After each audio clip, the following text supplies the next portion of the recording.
Okay, we're going to see what happens here.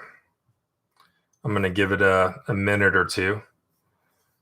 And let's see what is going on. Oh, perfect. What's up, Patriot? How we doing? Hello. Thank you, guys. First of all, I apologize for the technical glitch. This is the first live stream I've had where there's it was weird. It said the chat was having problems connecting and then disconnected and try later. So I suspected you guys maybe couldn't type in comments, or I couldn't see if you guys were typing anything. I guess you guys couldn't see what I was typing. So this is the real one. And I guess now we're starting 3 minutes late. So I'll let you guys kind of filter in. Patriot, you can hear me and see me well. Thank you. Obviously, you're typing, and that is good to go. So I see more people jumping in. So welcome, everybody. Boy, we've had kind of a crazy couple past weeks, have we not? Well, definitely tell you in the gun shop, every morning we have a line through the parking lot. We have people buying, we're selling everything that's not bolted down. And I'm so glad we're getting shipments of guns and ammo almost every day. We don't know what's on those shipments, or, how many guns or what type or kind of ammo and how much of it we got every day. But at least we're still getting things in, because it's almost like we're running out of stuff to sell. So I can tell you at least I'm the gunsmith at the gun shop and gun range I work at. But I can see the sales side of it. I can see the lines. I can see the demand. I've had a lot of people that maybe they've had a broken gun or something that wasn't quite working right, and they've just kind of thrown it in the back of the gun safe for a couple years now. And, it seems like everyone altogether has decided, oh, maybe I should take this to a gunsmith and actually get this thing running. It would be good to have that gun functional and safe and working. So I've had, I'm at least about 3 weeks out when people drop off work. So it's been busy on the gunsmithing side.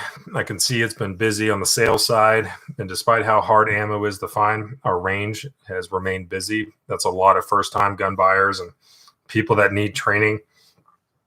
But I guess before we get to some heavy topics, I've been asked several times on the live streams, what gun do you have on you? Or do you have any home defense guns around you? So for tonight, I figured I'd do something a little special and kind of take the pressure off for a second and just show you guys first what I'd normally have in my office. And then secondly, just brought out some extras you guys haven't seen for a while. So for starters, I always have at least on me Glock 43X. Huge fan of this gun. So right now we got the Streamlight TLR6 on here. This is just a little tiny 100 lumen light. It's not a huge weapon light, but it definitely gets the job done for what we have. I've got the Ameriglows, the Hackathorns on here. Right now, still rocking the factory 10-round magazines. Shield Arms makes 15-round magazines for it, which I'm trying to get my hands on. But in the meantime, 11 rounds in a pocket holster that still fits in your pocket. I'm a huge fan of the 43X. I'll tell you the same thing I've always said. I am legitimately not sponsored by any company. I just like stuff that works and works well, and it's hassle-free. So the Glocks took me, some time to get warmed up on, but I absolutely love them. So the 43X, if you guys recall, if you guys saw my 2020 loadout video, I was always carrying Miss Texas. We got her the the Glock 42, the little 380. And I found myself stealing that gun most of the time just because it's so convenient and it's handy. So I decided just to give her gun back and stop stealing it. I just went ahead and blue labeled this it was like $379 or like $399 on the blue label program. Plus just threw on the weapon light, got the sticky holster, and got some 124 grain Federal HST. So this you will never see me without. Always have my 43X. Absolutely love this gun. I'm going to do a review on it once I've had enough range time and everything. Second gun that I would have normally in my office, this is the Smith & Wesson Model 19-9 or the 19 Classic. I've actually done 1 or 2 videos on this. 4.25 inch 357 Magnum, nice bluing with the walnut grips. Back when I was in the Army, stationed in Louisiana, I had some videos I did on the post range of actually running this gun, doing some reloads, shooting it. This thing has the best single action trigger pull of any factory gun I've ever gotten, and also the best finish. 357 Magnum. We're going to have some Hornady critical defense 357 Magnum. This one, you only got 6 shots, but every shot you have, it's like a 9mm on a rocket ship. It's 357 Magnum is no joke. Also bringing out something interesting, which I've never said this on camera, but I've been out of the Army for over a year now, so I think I can say this. So this is my personal Beretta 92F. It's the M92F. I bought this when I was home on leave right before Iraq, my second deployment. And I really just bought it to train on how to better use a Beretta M9, because I knew for round 2 for my next deployment, I was going to get issued a Beretta again. So I wanted to buy one to do my own training. And I actually was able to, I was the armorer, the unit armorer at the time. And I was actually able to take this to Iraq. And because it's a Beretta, it looks just like a standard issue. It pretty much is by and large. And even have the arms room number that I painted on there. I painted that on the right side grip for all of our Berettas. And I went the whole time in Iraq with this and managed to bring it home, which is the real challenge.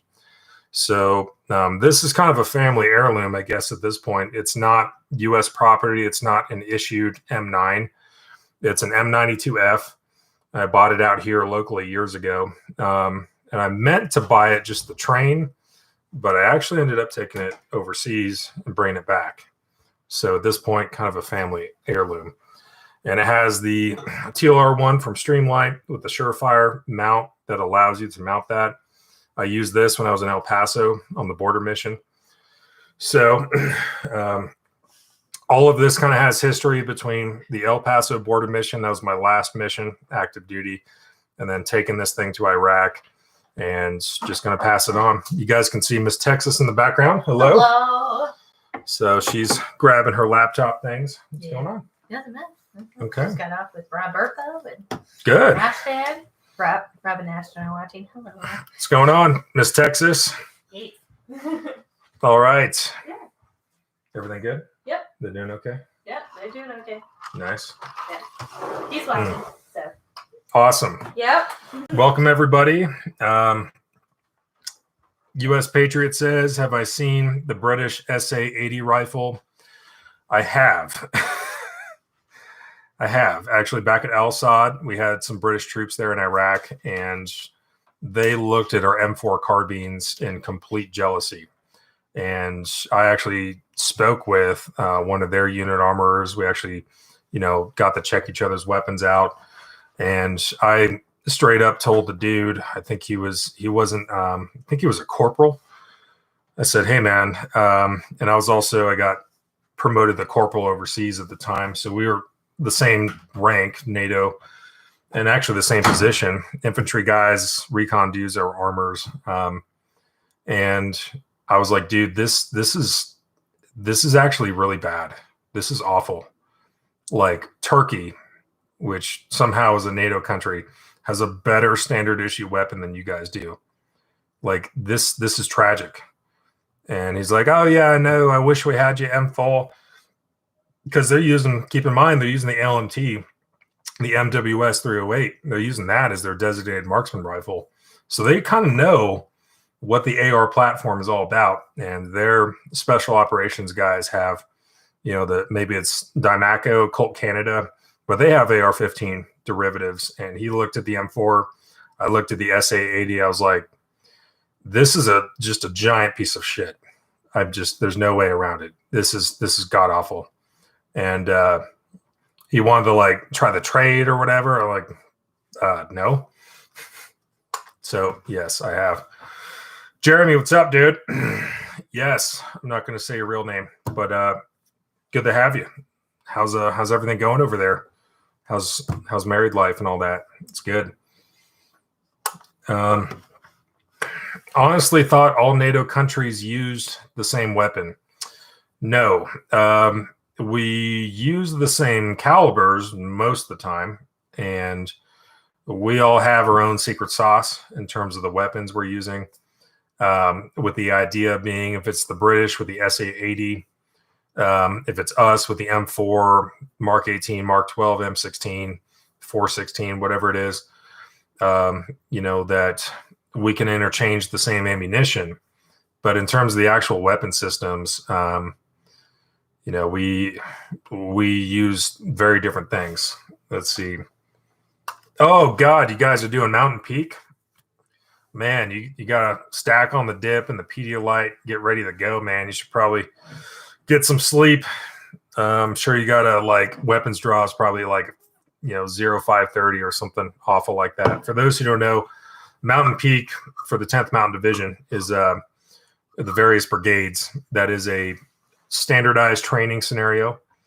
And that's going to be like a miniature box rotation. So it's just going up the Peason Ridge if you're Fort Polk, Louisiana, and it just sucks, man. There's no fun way to say it. It just sucks.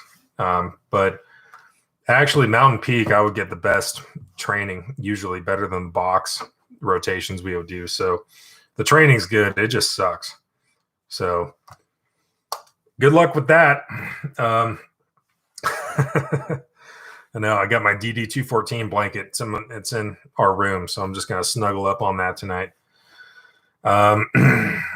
See, I have some friends in the UK that really wish they could have firearms like us. I have a British friend that is in the British Army, which is why I knew about the SA-80. Yeah, it's probably, in my estimation, the worst standard issue rifle from a NATO country that is still currently in active service. I will stand behind that. I will die on that hill. I will fight that fight. Probably the most god-awful weapon that any NATO country is still using right now as standard issue, like hands down. I can't think of anything worse. I really can't. So the Germans, H&K, had to revitalize that thing. I think they're on the Alpha 3 at this point, that they've tried to, put as much lipstick on that pig as they could. And it's just absolute dog shit. It's just awful. So hopefully they upgrade at some point.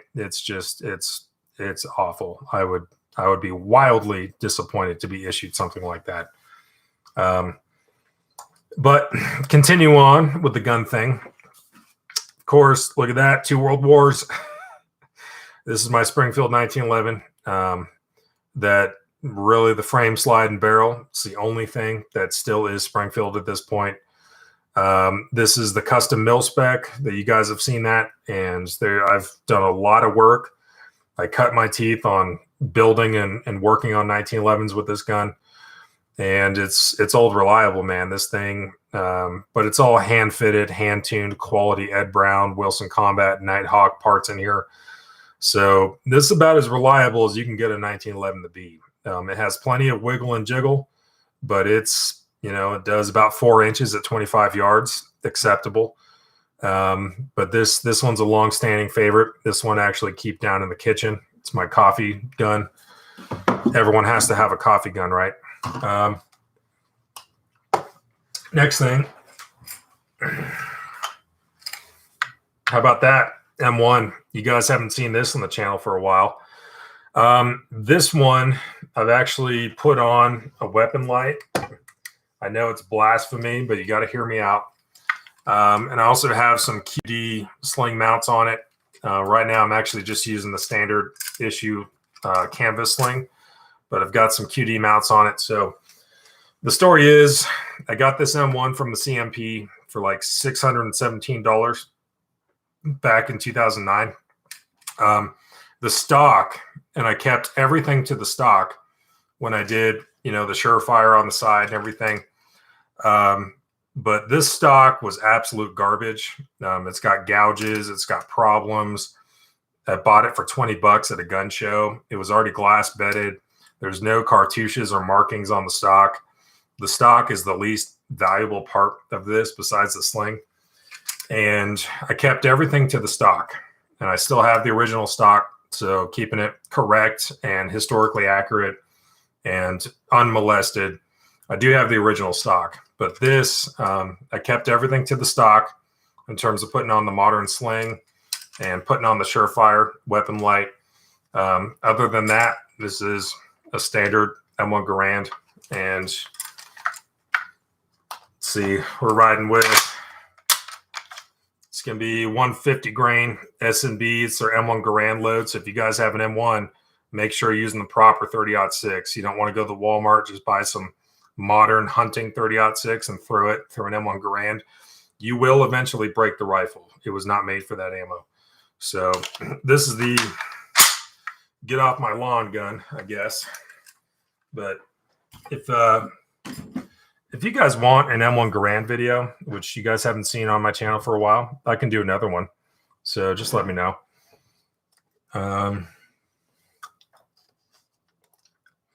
Let's see.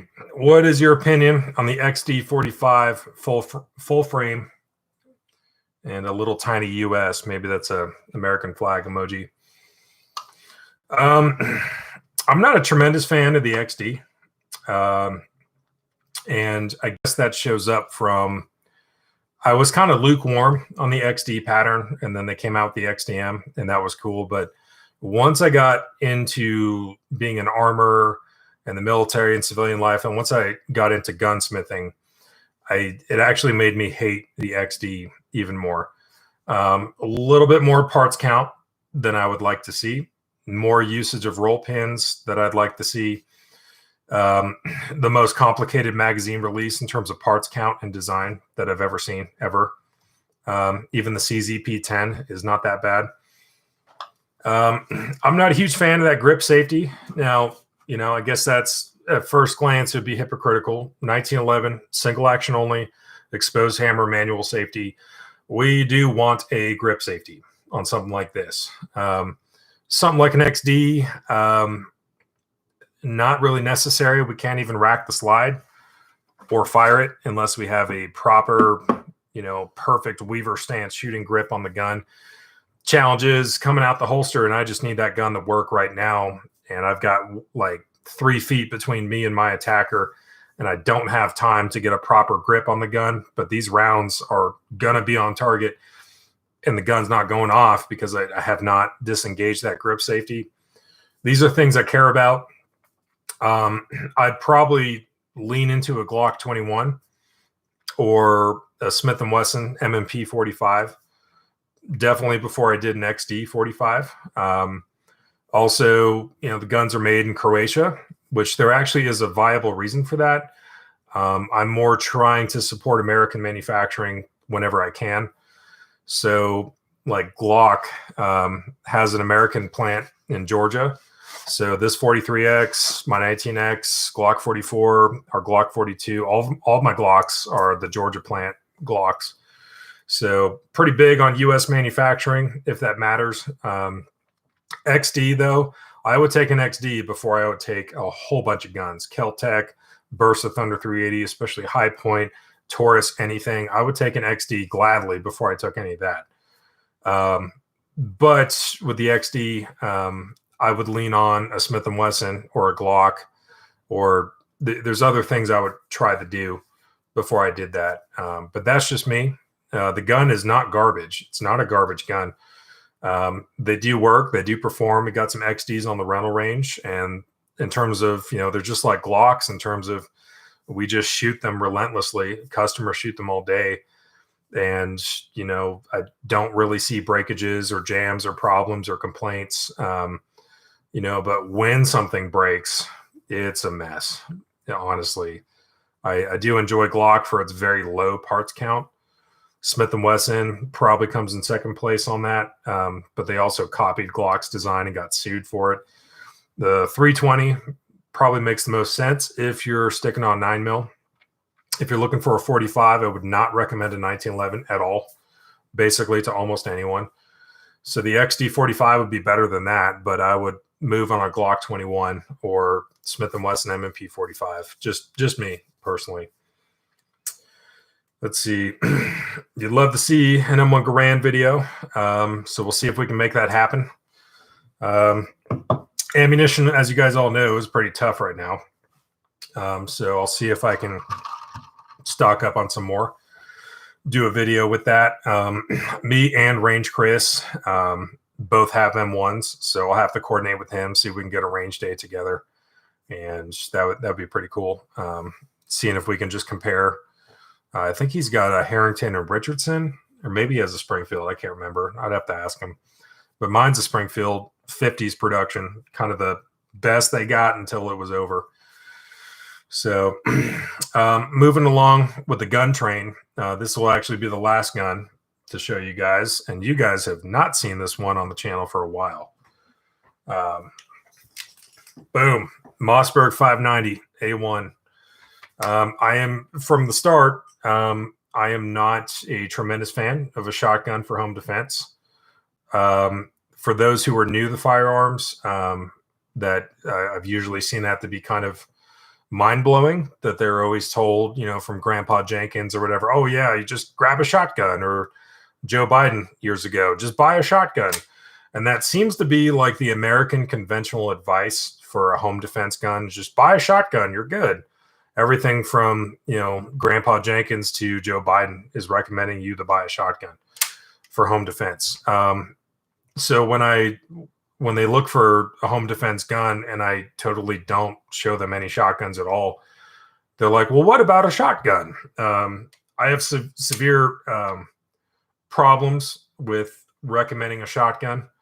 But if you had to, or maybe you're in a legally, you know, constrictive environment, you're in a banned state or somewhere in Europe or the UK, something like that, and all you can have is a shotgun if you have to at long last resort.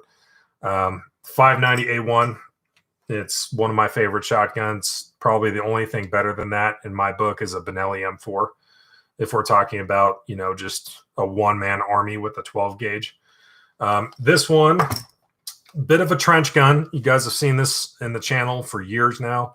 I had the track down. I get comments like every other day, every 3 days, about where I found the wood furniture for this. Years ago, before Mossberg brought out the retrograde series, you kind of had to do this on your own. So that's what I did. I tracked down someone on eBay who had the old school wooden corncob grip from the 80s. I tracked down a wooden stock that kind of matched on eBay as well from 2 different sellers. At the time, they didn't have a heat shield for the 590 A1 barrel, the heavier profile barrel. So I had to take a 500 one and modify it. This one got the weapon light right here, just on the side. Got the Mesa Tactical side, or the side saddle here. Everything is going to be 9 pellet double-aught buckshot from Hornady and Federal. So at the end of the day, if we physically have to use a shotgun and we don't have access to anything else, something like this, top recommendation on most situations. But yeah, that one I had a blast with. I filmed Mossberg Mayhem many years ago, probably a decade ago at this point with that. It's been pretty awesome. Let's see, good old street howitzer. Yeah, I have issues recommending a shotgun for home defense unless that's the only option left.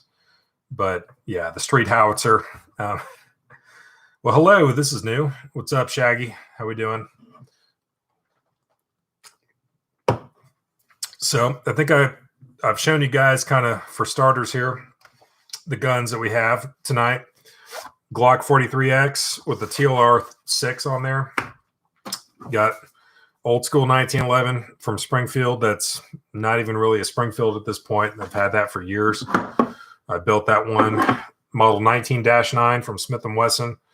Bill Jordan's old school combat Magnum. Love this gun.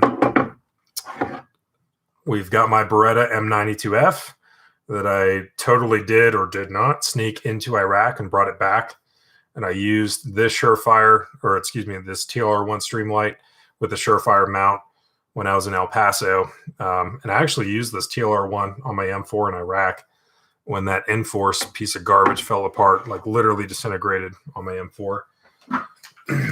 Recapping, M1 Garand, and this one, Springfield, circa 1954, right before they stopped producing them.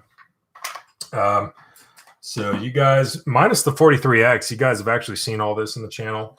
And then going back to the old street howitzer, M590A1 from Mossberg, using some double-aught buck from Hornady, 9 pellet, 2 3/4. So there we go. Okay. I'm doing good. Surgery on the 4th next month, but almost have my gun squared away. We're good to go. Wish you the best of luck. Just kick the shit out of it and get through it. Do you have a quick question? Would soldering on a front sight base to a barrel actually work? I tried drilling and pinning myself. Enough said. Yeah. So front sight base on an AR-15. We're talking about old school A-frame front sight base. So I've actually experimented around with that. And I wanted to see, I just kind of challenged myself. Can I install a viable, functional, durable front sight base onto a barrel only using a Dremel? Is that something I can do? So I bought a really cheap, like $90 5.56 16-inch carbine length barrel. Just grabbed a spare front sight base I had. I take those off probably at least 3 or 4 times a day. So I have plenty lying around, and went ahead and gave it a go, and it actually worked. Before I even got there, I realized that depending on your outer dimension of that barrel and the inner dimension of that front sight base and who made both components, you actually have a pretty tight custom fit. And mine, in my particular case, I mean, I had to use the blowtorch and really get that thing hot and really just put it on the barrel. And I actually test fired it. There was no taper pins. There was no set screws. There was nothing. It was front sight base. I just rammed it on the barrel with a lot of heat and a lot of hammering. And it was totally fine. It actually stayed. Nothing moved at all. And I ended up successfully doing the pins with a Dremel, and it actually worked, believe it or not. What I would recommend is to see if you can still salvage the situation. One of my buddies, he's a great guy. I work with him all the time. We pass each other work, but he owns Trajectory Arms in Springfield, Utah. He has all the fixtures, the know-how, the tooling, and the equipment to properly set up a front sight base on a barrel. So you might want to give that, I'm not sponsored by anybody, but I've seen his work. He does incredible work, and he's also repaired some front sight base jobs that people tried to do and things kind of went sideways along the build. So, that would be one way to go. But he'll do taper pins. He'll do coil pins. He can most of the time resurrect a barrel that was attempted on that. So might be a way to go of trying to check it out. I think you could try the solder it on. And if this was like Mad Max, The Road, zombie apocalypse kind of situation, I think you could actually make that work and you'd be fine. But if you want it to look nice, have actual taper pins, and be totally straight, because that's another thing when you're doing a front sight base, you have to make sure it's totally straight, because even if you're just a little bit off, you might have challenges zeroing with the rear sight, and you might max out on windage. You might actually have a pretty serious problem. So yeah, that's could be a situation. Okay, getting to the meat and potatoes of what this live stream is actually about from U.S. Patriot. Here we go. How do you feel about the Second Amendment now, politically speaking? So we do have the Georgia runoff that happened on January 5th.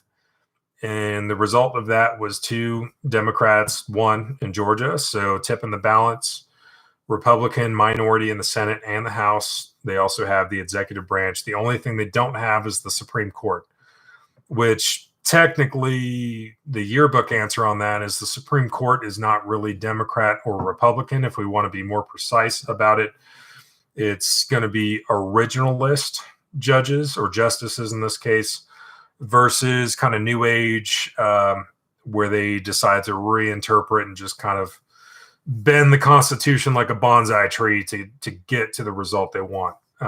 We have a very originalist sway on the Supreme Court at this time, 3-on-6, worst case 4-on-5.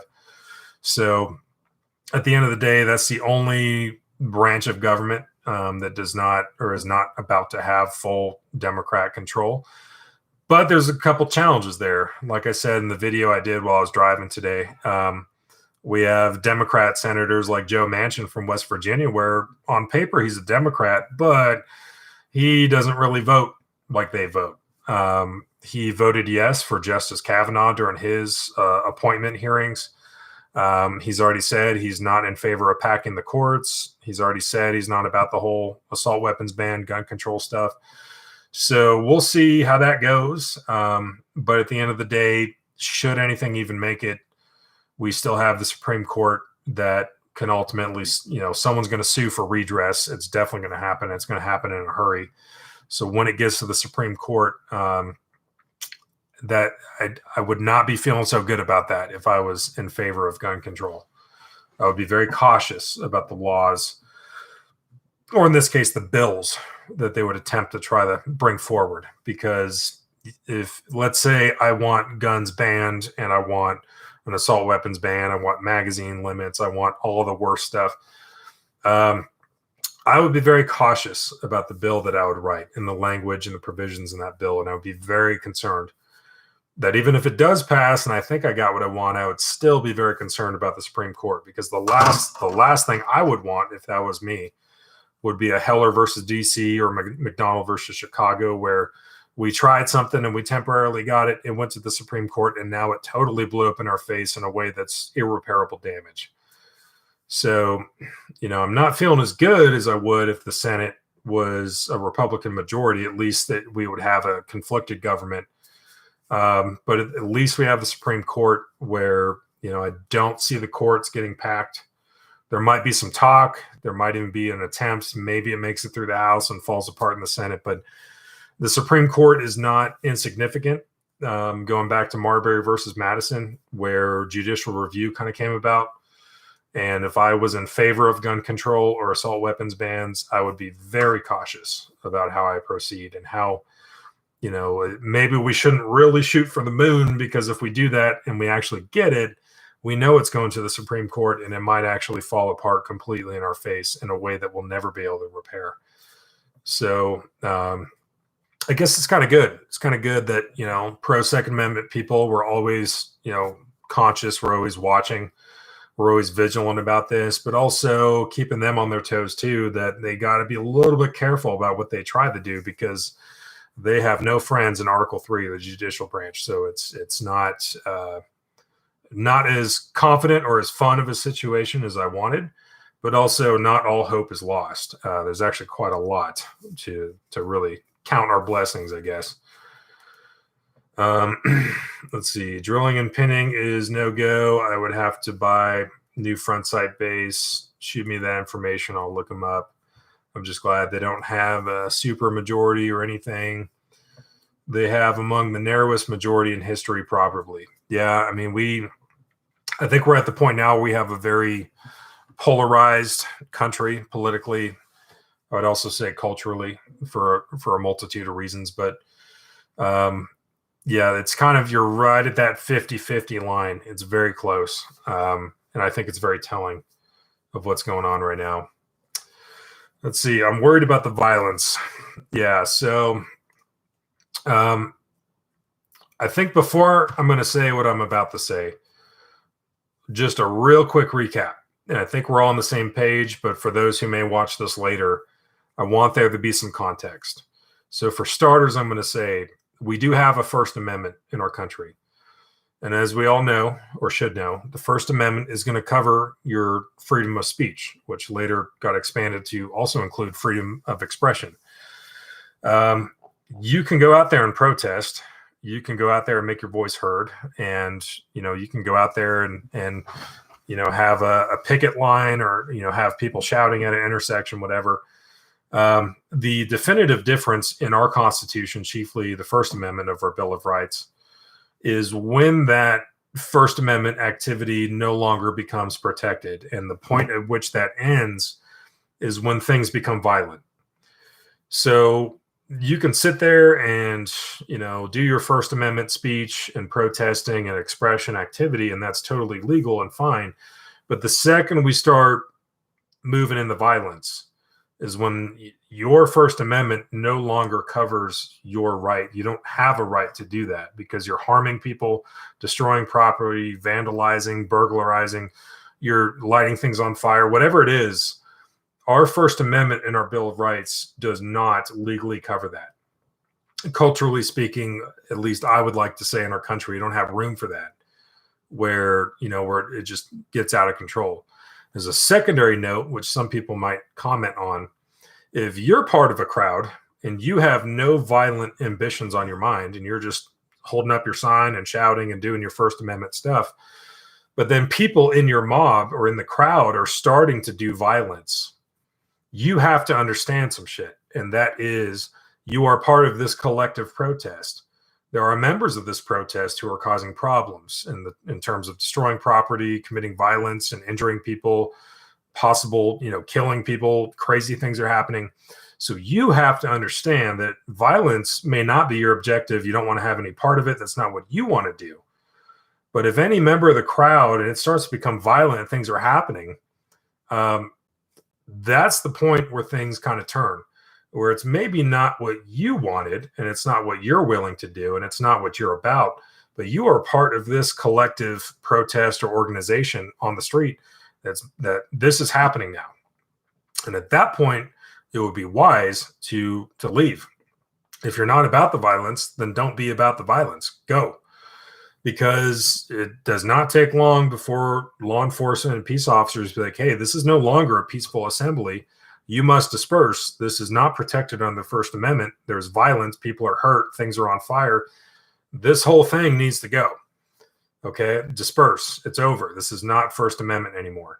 Okay, so these are things that we should culturally and emotionally care about, but legally speaking, these things matter. So that's for starters. The next thing is, we do have our First Amendment, which we can get quite a lot done. We can write, and in my experience, phone calls are actually more effective and better. But we can at least write, or preferably phone call, professionally, respectfully, not being all crazy. But we can contact our elected representatives and our officials as their constituents in the constituency that we elected you. You work for us, and I'm one of your employers, and I'm pissed off. And here's why. Or if they did something good, like, hey, you fought off that gun control bill, and I'm glad to see that. Just thank you for supporting our Constitution. Just if they did a good job, let them know. And if you're not happy with what's going on, let them know in a peaceful and respectful manner. Let me see. Let me catch up with these. Let's see. As long as we don't attack first, U.S. Patriot, the only violence will be the liberal leftist rioting. Keep your head on swivel. Yeah. So, I mean, I'm not interested in offensive action at this time, compared to defensive action. So clear-cut case of defensive action is I'm minding my business in my home, which I own, and I'm just doing my thing, and some guys or a person, somebody forcibly makes entry into my house on my property, uninvited. I don't want this. I didn't ask for this. And now there's an imminent lethal or dangerous threat. Maybe they have a knife or a gun or a weapon. I don't know who they are, what they're up to. And I am not willing to let harm and violence and serious imminent bodily injury or death occur to me or my family. So I'm going to defend myself and my family with what I have on hand, in this case, a firearm. And I'm going to be defensive. Offensive would be moving on somebody, or maybe you are the guy breaking into the house, or you are the guy showing up in numbers with violence and force and defacing property, bringing a serious, credible, imminent threat of serious bodily injury or death to other people, or defacing property, smashing windows, breaking in, forcibly entering, committing other forms of violence or vandalism, or putting people in danger. That's an offensive act. And that's something I would like to entirely avoid and not see in my country, not take part in, not recommend or encourage anyone to do that. I don't want to see it in my country, especially when we have so many legal, peaceful, and political options that exist, where we can still exercise our First Amendment, let our voices be heard, and actually change things. Let our elected officials know how we feel and whether it's good or bad on something they did, and affect change that way. So I am all for legitimate cases of self-defense or defending yourself and your family. I'm not all about cases of, showing up and bringing the violence and causing a problem, especially when we have all of our options that are completely still on the table. So I think that also, going back to the context for those who are going to watch this later, I think that matters. Well, legally it does, but at least ethically, to me, that matters a lot. Let's see. Do you know about the para-tactical? Are we talking about para-ordnance? They make 1911, some other things. Mr. 2A, are you considering other platforms like BitChute if something should happen on YouTube? I've been looking into it. I knock on wood, I haven't had any issues here. I'm not under any assumption that a channel like mine is going to be totally fine and good to go and stay forever.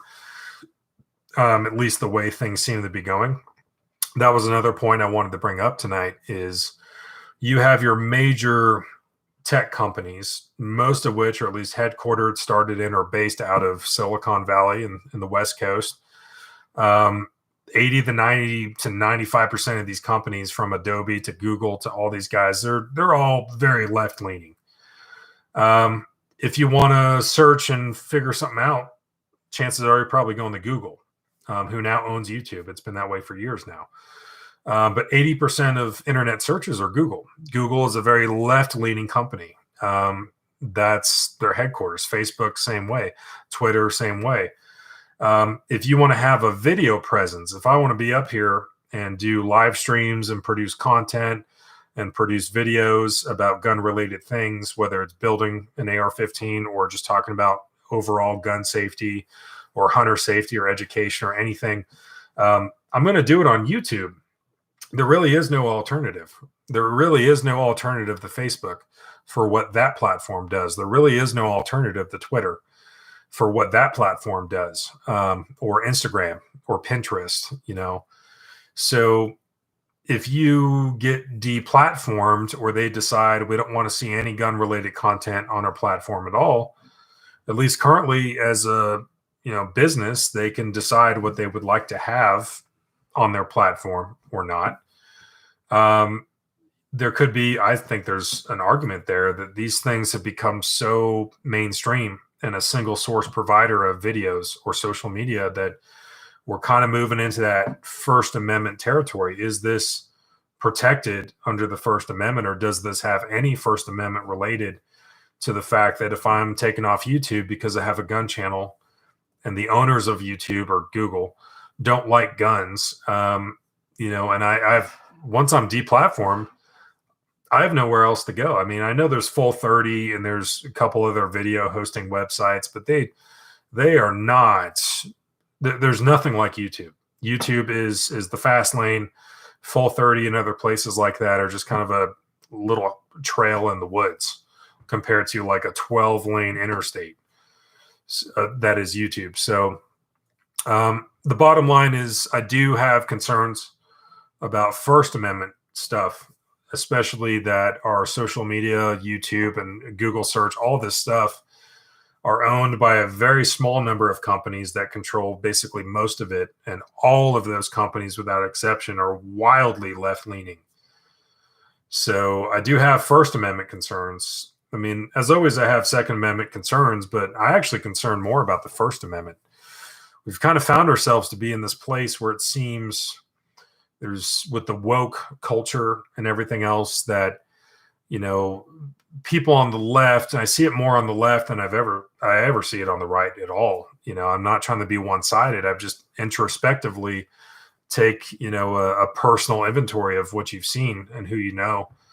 I really just see this on the left, but the example would be someone saying something, I don't like what they're saying, I want to shut them up, so I'm offended, this is bad, this is evil, you're literally a Nazi, and you need to go. And then they will proceed to use, you know, whatever options are available to them to silence you, to deplatform you, to take you off the internet, to, or maybe you're still on, but it's a shadow ban. So you still have videos, you still have posts, you still have content, but through the algorithms, there's kind of a flag put on your account. And if anyone even wants to hope to find you, it's like the 15th page of Google before they actually see you. So it's like, oh, we didn't take them down, but we've also messed with the algorithm, so nobody can really ever find them. These things I find concerning, but also I'm aggressively against politically correct or PC culture. I'm definitely against, you know, being woke or the wokeism movement that we've seen in recent years. And honestly, just keeping it real, I suspect most of the people who come out, I guess you would say the Karens of the world, but they come out and they claim that they're offended and this product needs to be removed, this logo needs to be changed, this person needs to apologize and go to rehab for what they said or whatever. Like, I actually don't think the vast majority of anyone who has a problem with it, I don't think they're actually offended. I really don't. I think there's some control or power or influence thing, like they want to be the hall monitor. They want to modify behavior. They want to make a stink about something, and they don't even actually care. They're not personally offended. It's not a big deal. An example is some of the protesters turned into rioters that made their way into the Capitol. Some of them had the Punisher skull logo, like painted on or patches or whatever.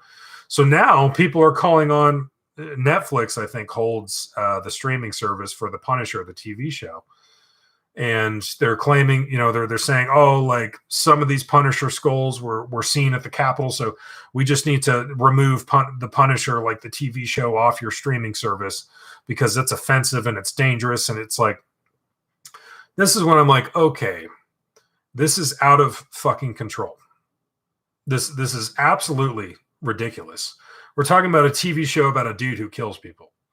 We're talking about protesters. Several of them just happen to have the Punisher skull on their kit or whatever it was. And now people are just so woke and they're so offended that now they need to petition to Netflix or the streaming service for the television show, which has nothing to do with that, and say, you need to take down this because it has the Punisher skull now. And this is when I'm just like, let's fucking stop. Okay. So I am concerned about things like that. I'm concerned because over the years we've seen, whether it's a business or a corporation or a sports team or especially politicians, that you're going to have these hall monitor Karens that are going to show up and complain and allege to be offended about something they're actually not offended about. They just want that power and control to just silence someone else or deplatform someone. And they actually cater to it. They cater to it. They capitulate. They remove the episode of the Golden Girls where they have the mud mask they got at the spa. And it has nothing to do with blackface, but it sort of could be misconstrued as blackface if you don't understand how a spa works and a mud facial works and, you know, all this stuff.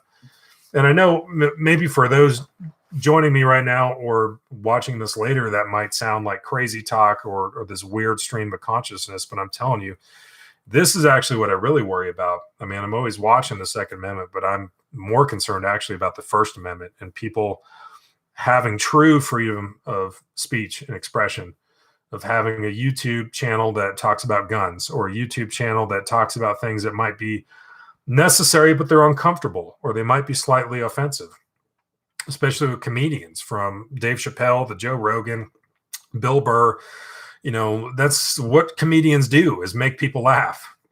They don't say it because they mean it. You don't go to a comedy show.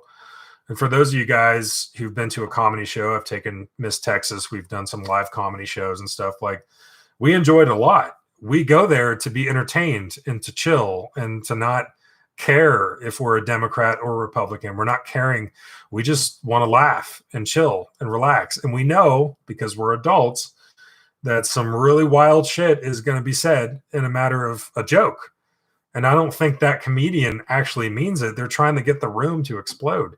And, you know, at least comedy at one time used to be like the last bastion of free speech, you know, where you could criticize anyone, say anything you want, get a little edgy.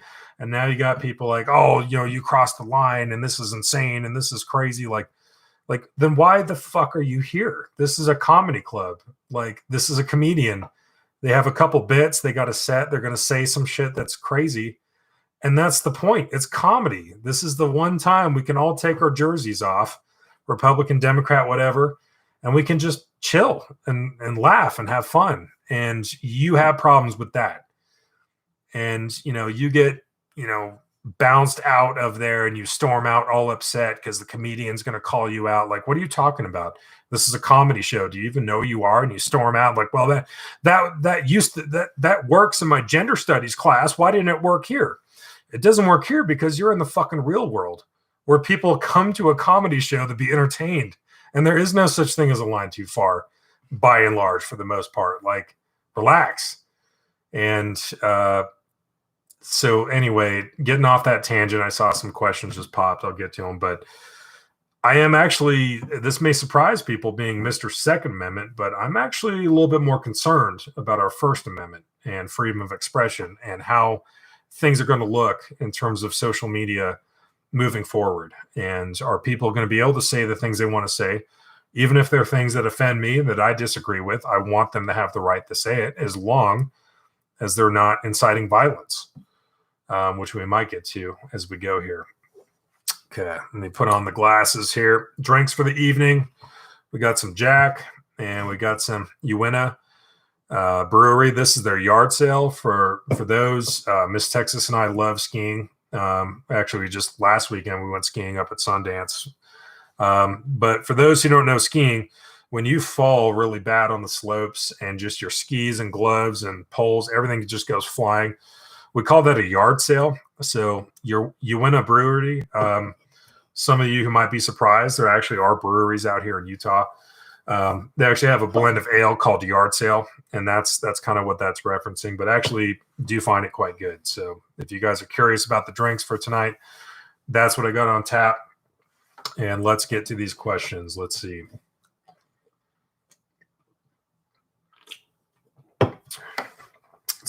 Do you believe that we will get through all of this craziness? Right. I think we will. Yeah, I think we will. Actually, from Afghanistan to Iraq, and you could even say, you know, El Paso, and observing Juarez and what was going on there at the time. Like, I've seen or been to and lived in places that they don't have a pot to piss in. They have no snowball's chance in hell of ever being a place that's going to be peaceful, that has a constitution that everyone actually respects and cares about, that there's actually going to be a rule of law. Like, that's just a total pipe dream. And in our country, the situation is actually quite different. So I do believe we're going to be just fine.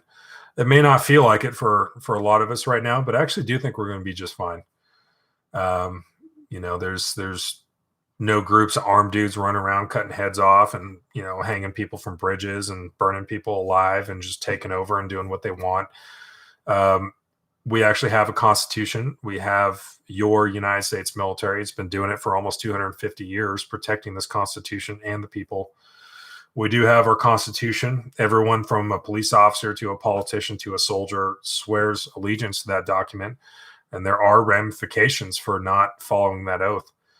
And they may not be immediate, but they are going to be definite, especially with our rule of law and our courts.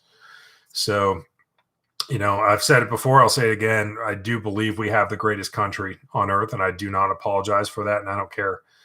The places I've been, really just telling you guys how worse things could be. Now, that's not to say, oh, you know, we're not happy with what's going on.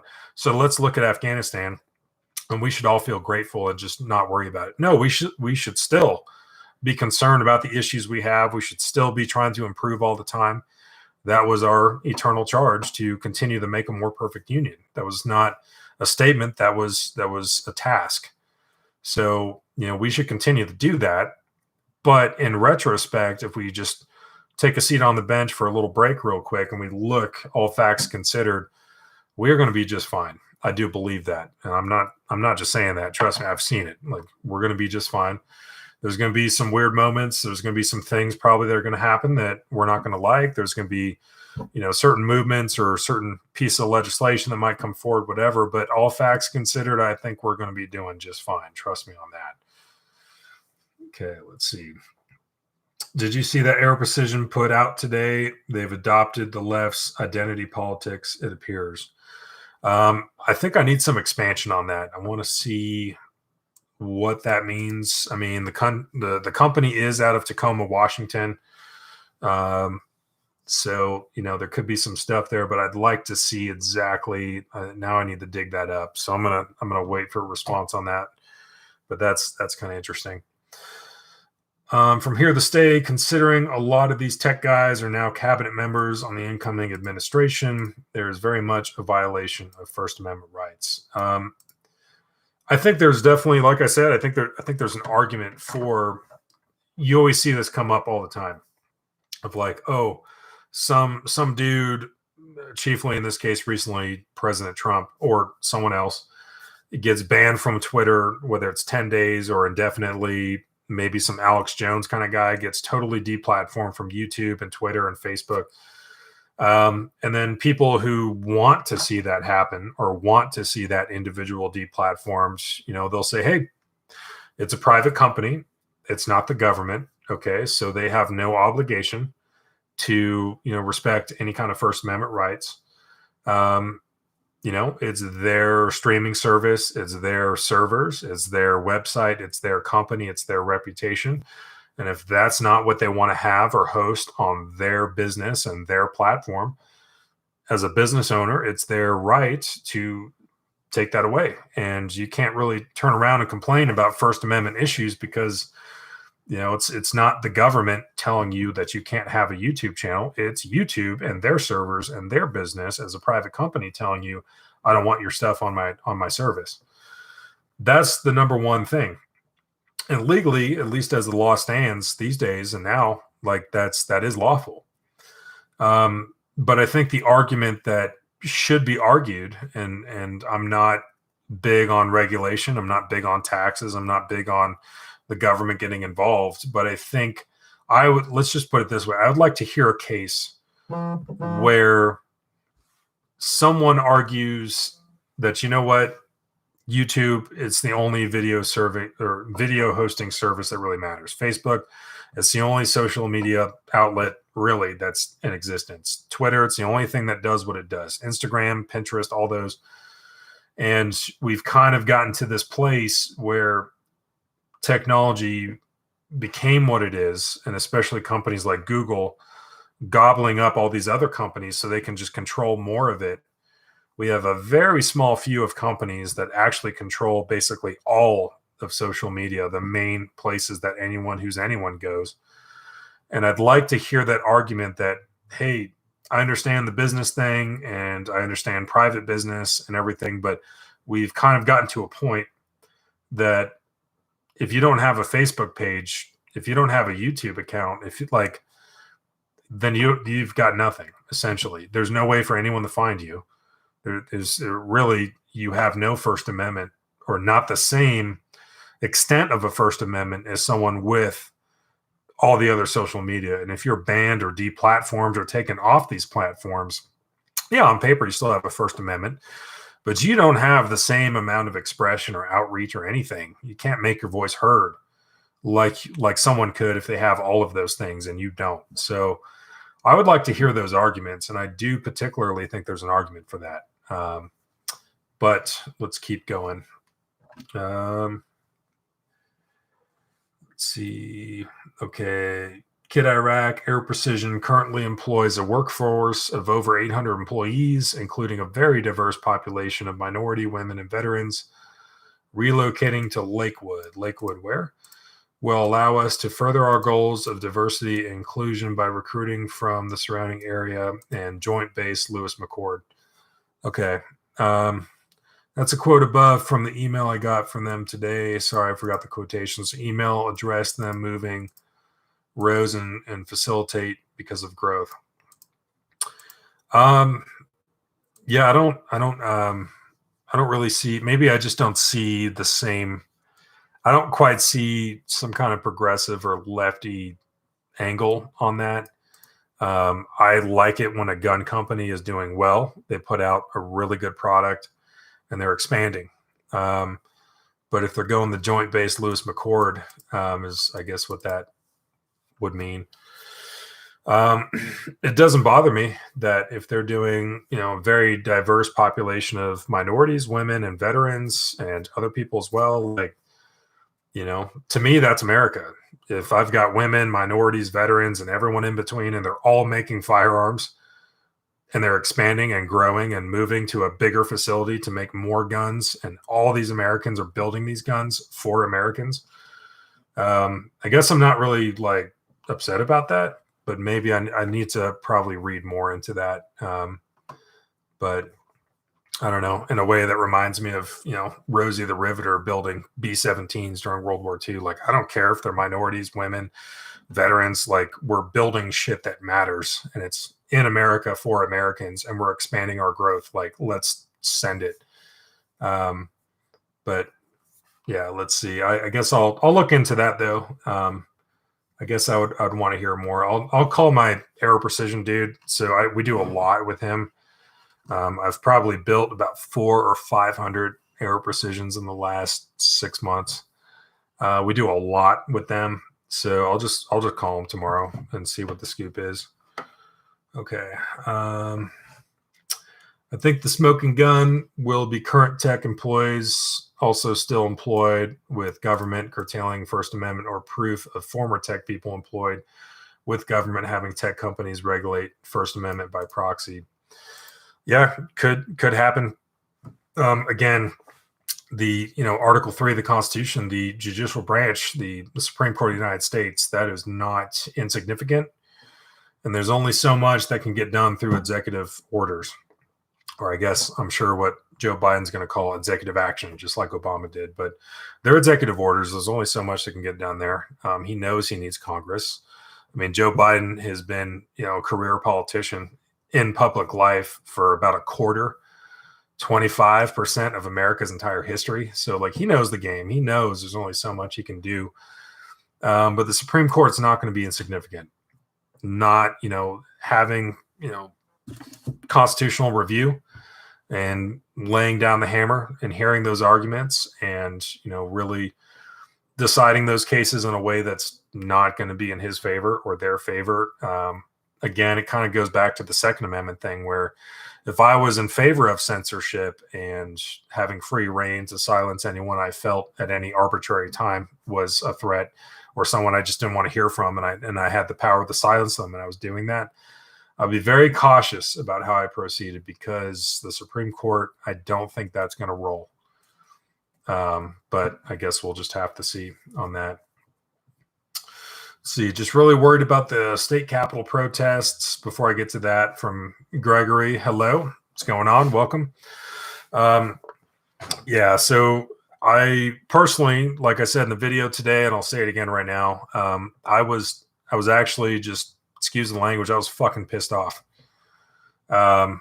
What started as a protest, marching to the Capitol building, and then some of the crowd decided to bust in and taking selfies. They've identified these people. I've heard arguments from very pro-Trump people are trying to sweep that shit under the rug. Like, oh, this was Antifa, the patriotic MAGA pro-Trump Americans that were there. They were innocent angels, and Antifa sent in people to be disruptive. And it's like, they've already, the people they've identified. And because they don't believe coronavirus is real at all, they, of course, were not wearing masks, which incidentally is not a successful strategy for not being identified for high crimes while you're walking away, with the speaking desk, or, taking a selfie in Nancy Pelosi's office and, looking through documents that may or may not have national security stuff. I mean, and doing that without a mask or anything. Like, they've identified these people and they're not Antifa. Just to put that lightly, and we can go down the rabbit hole if you want. We know who the QAnon shaman was, the guy with the spear bringing incidentally weapons into the Capitol building with the Viking helmet and the face paint. We know who the guy is, put his feet up on the desk. We know who Hanging Chad was. Like, these people have been identified and charges have been placed. And I just got to tell you, they're not Antifa members. These are very adamant, MAGA pro-Trump people. And I just want to bring that out first, because people are going to counter, oh, that was Antifa and they infiltrated the ranks and tried to make MAGA people look bad. It's like, actually, that's not true at all. That's really not. Like, look at the people that they've identified and placed federal charges on. Like, so let's get that right from the start. Second thing, not really happy about, having violence and vandalism. And something that concerns me is, well, there's two things really. First, by our Constitution, this is all Article 1. All right. By our Constitution, there is a constitutional process for certifying the electoral votes. You may not be happy with how the Electoral College works. You may not be happy that the Electoral College exists. I personally like it, or at least prefer it, or I think it's the best way to get this done out of 50 individual states on the federal union. You may not like it, or you may be okay with it, but either way, constitutionally, that's how it goes. When we reach January 6th, or leading up to Inauguration Day, at least 2 weeks prior, okay, we're going to be certifying, as a constitutional process with the Congress and the Vice President, we're going to be certifying these electoral votes that have been certified by the governors of every state, who've been elected by we the people of each state, from the senators and the House of Representatives, the congressmen that have been elected from us. And we are having them do that job, which is their constitutional obligation and job. That they've been doing that. They've been doing it this way for over 150 years without fail. Okay, so we got a constitutional process, people doing their constitutional administrative jobs. I was actually looking forward to hearing the arguments for decertifying the electorals from Arizona. I was looking forward to those from Ted Cruz and a couple other Republicans that were going to make that case. But instead, we have a situation where people are busting in, breaking windows, police officer killed, someone shot, crazy stuff is going on. And it's an imminent threat situation. They all have to shelter in place, take cover, stop their constitutional jobs and the constitutional process that was occurring at the time, to take cover from an angry mob that's going to come in and just do God knows what. Finally, once the building is secured, and going back to USA Patriots' comment earlier, that gives me hope and faith is, Mike Pence said, and I think he said it really well. He's like, look, we have a constitutional process. Some people don't like the Constitution or how the Constitution works. But essentially, I'm very paraphrasing here, but we don't give a fuck. We're doing our constitutional duty. We're certifying these votes as the Constitution requires. And surprise, motherfucker, we're doing it on the same day. The building is secure and we're back to business. Let's get this shit done. Okay. Constitution, a little bit more important than this shit show we just had. So that gives me hope that, like, okay, the Constitution is still our process, our country, things are still happening. But the second thing that is alarming to me is if you have everyone, or all the Congress sheltering in place and hiding for security reasons, and people are infiltrating their offices, we have documents, we have electronic devices, we have correspondence and paperwork, we have computer files, we have things that are going to be sensitive to national security.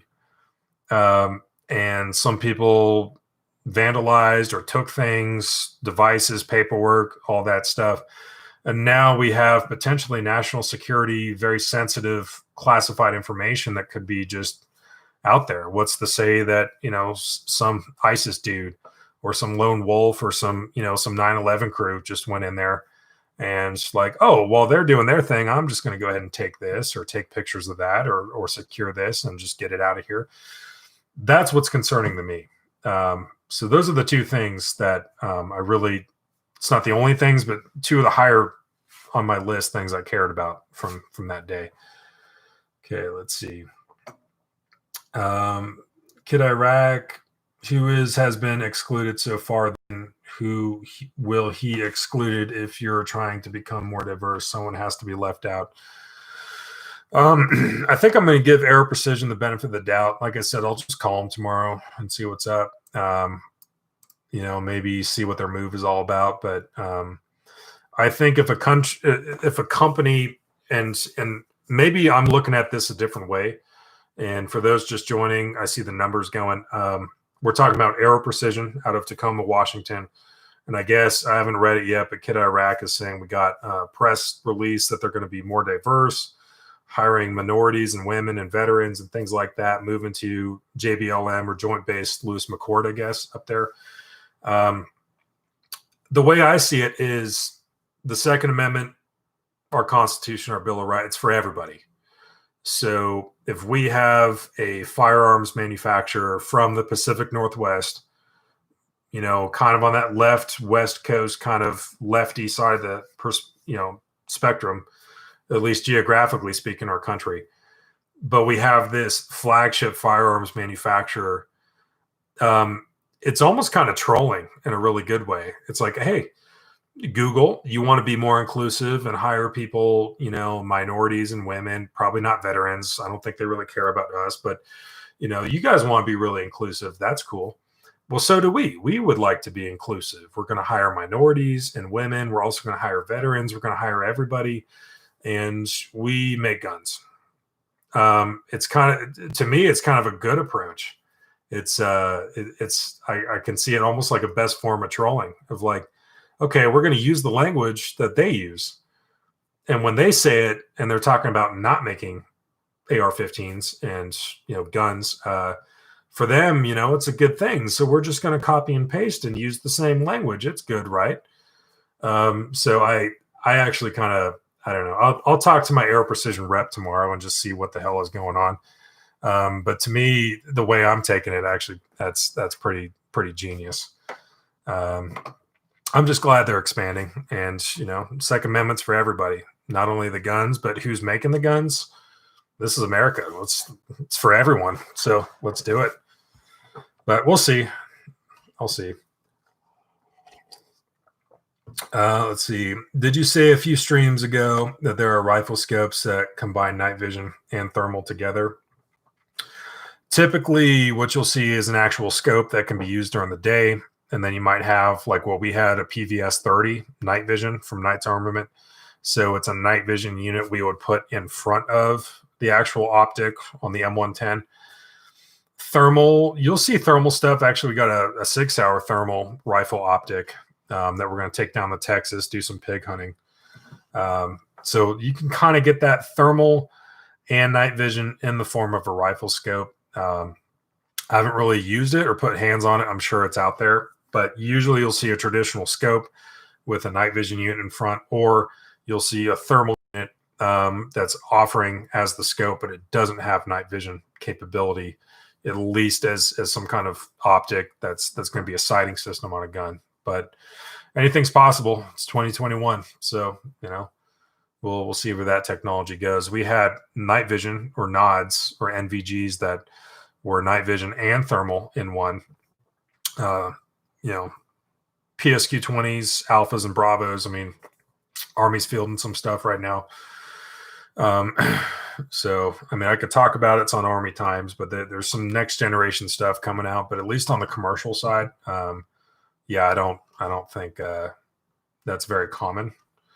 Definitely very expensive. Let's see. Phil Ellis, hi guys, what's up? We got, let's see, Nidavillier, Forge Craft, hi. Hit that like button. Thank you. Appreciate that. I've been running this channel, a decade now, 8 or 10 years. You guys have never heard me say hit the like button or smash that subscribe. You know what? If you like the content, you like it, I'm glad to have you. I do it because I think it's important and I also like it. And if you guys like it and subscribe, you guys are here for the live stream. You guys are in it to win it. I'm just glad to have you guys. But if it's good on its own, it's good on its own. But if you want to promote it like that, appreciate that as well. Let's see. In Ohio and sickened by what is still going on, who and how can this be turned around when it looks to be a completely corrupt government? Yeah, I understand from Greg there. I understand that sentiment. I understand it feels like things are corrupt. I think there's always going to be a certain amount of corruption. I'd like to see, if I could push the easy button and I could have it my way, I would do term limits on the House and the Senate, no more than 2 or 3 terms, and you're done. That's it. We have term limits on the executive, that eventually started from General or President Washington, and then it actually became law after FDR. But, we have term limits on the president, so why not term limits on, the House and the Senate, all of Congress. So, there's certain things I'd like to see. I'd like to repeal the 17th Amendment. There's other things I'd like to do. I'd like to make a 28th Amendment to re-clarify the Second Amendment and fortify it, like insanely ironclad fortify it. There's a whole bunch of things I'd like to do, but I at least have the hope or promise that, as long as we're staying engaged, we are voting with educated votes, we're contacting our elected representatives, we're not asleep at the wheel. We're being very discerning and very objective about the new information we're acquiring, whether it's Fox, CNN, MSNBC, BBC, anywhere we go. I don't think we should ever be a sole source on news. Like, you shouldn't just watch Fox and that's it. You shouldn't just watch CNN and that's it. I look at 12 different sites and subscriptions and things to look at the same thing happen. Now, how are the super right-wing people reporting on it? How is the left reporting on it? How's the middle, or at least trying to pretend to be middle? How are they reporting on it? How are the British reporting on it? That they kind of have no dog in the fight here. I like to shop around and really see how the same thing is being reported on by all these different things. You actually learn more. Otherwise, if you just have one thing you watch all day or read, you're just going to get what you want to hear. I'd like to hear things I don't want to hear. It kind of helps me be objective. As long as we're being objective and discerning about new information we're interpreting, as long as we're not asleep at the wheel, we're contacting our elected representatives, we're voting, we're actually using that First Amendment, making our voices heard in a way that never results in violence or doing anything offensive in terms of violent or aggressive behavior. We're just using that First Amendment peacefully, and we're making those phone calls, writing those letters, voting with an educated vote, getting our information from everywhere and being very discerning about it. And analyzing it, being objective. I think we're going to be just fine. I actually do. But I understand how, I understand that sentiment. I don't blame you at all for feeling that way. Let's see.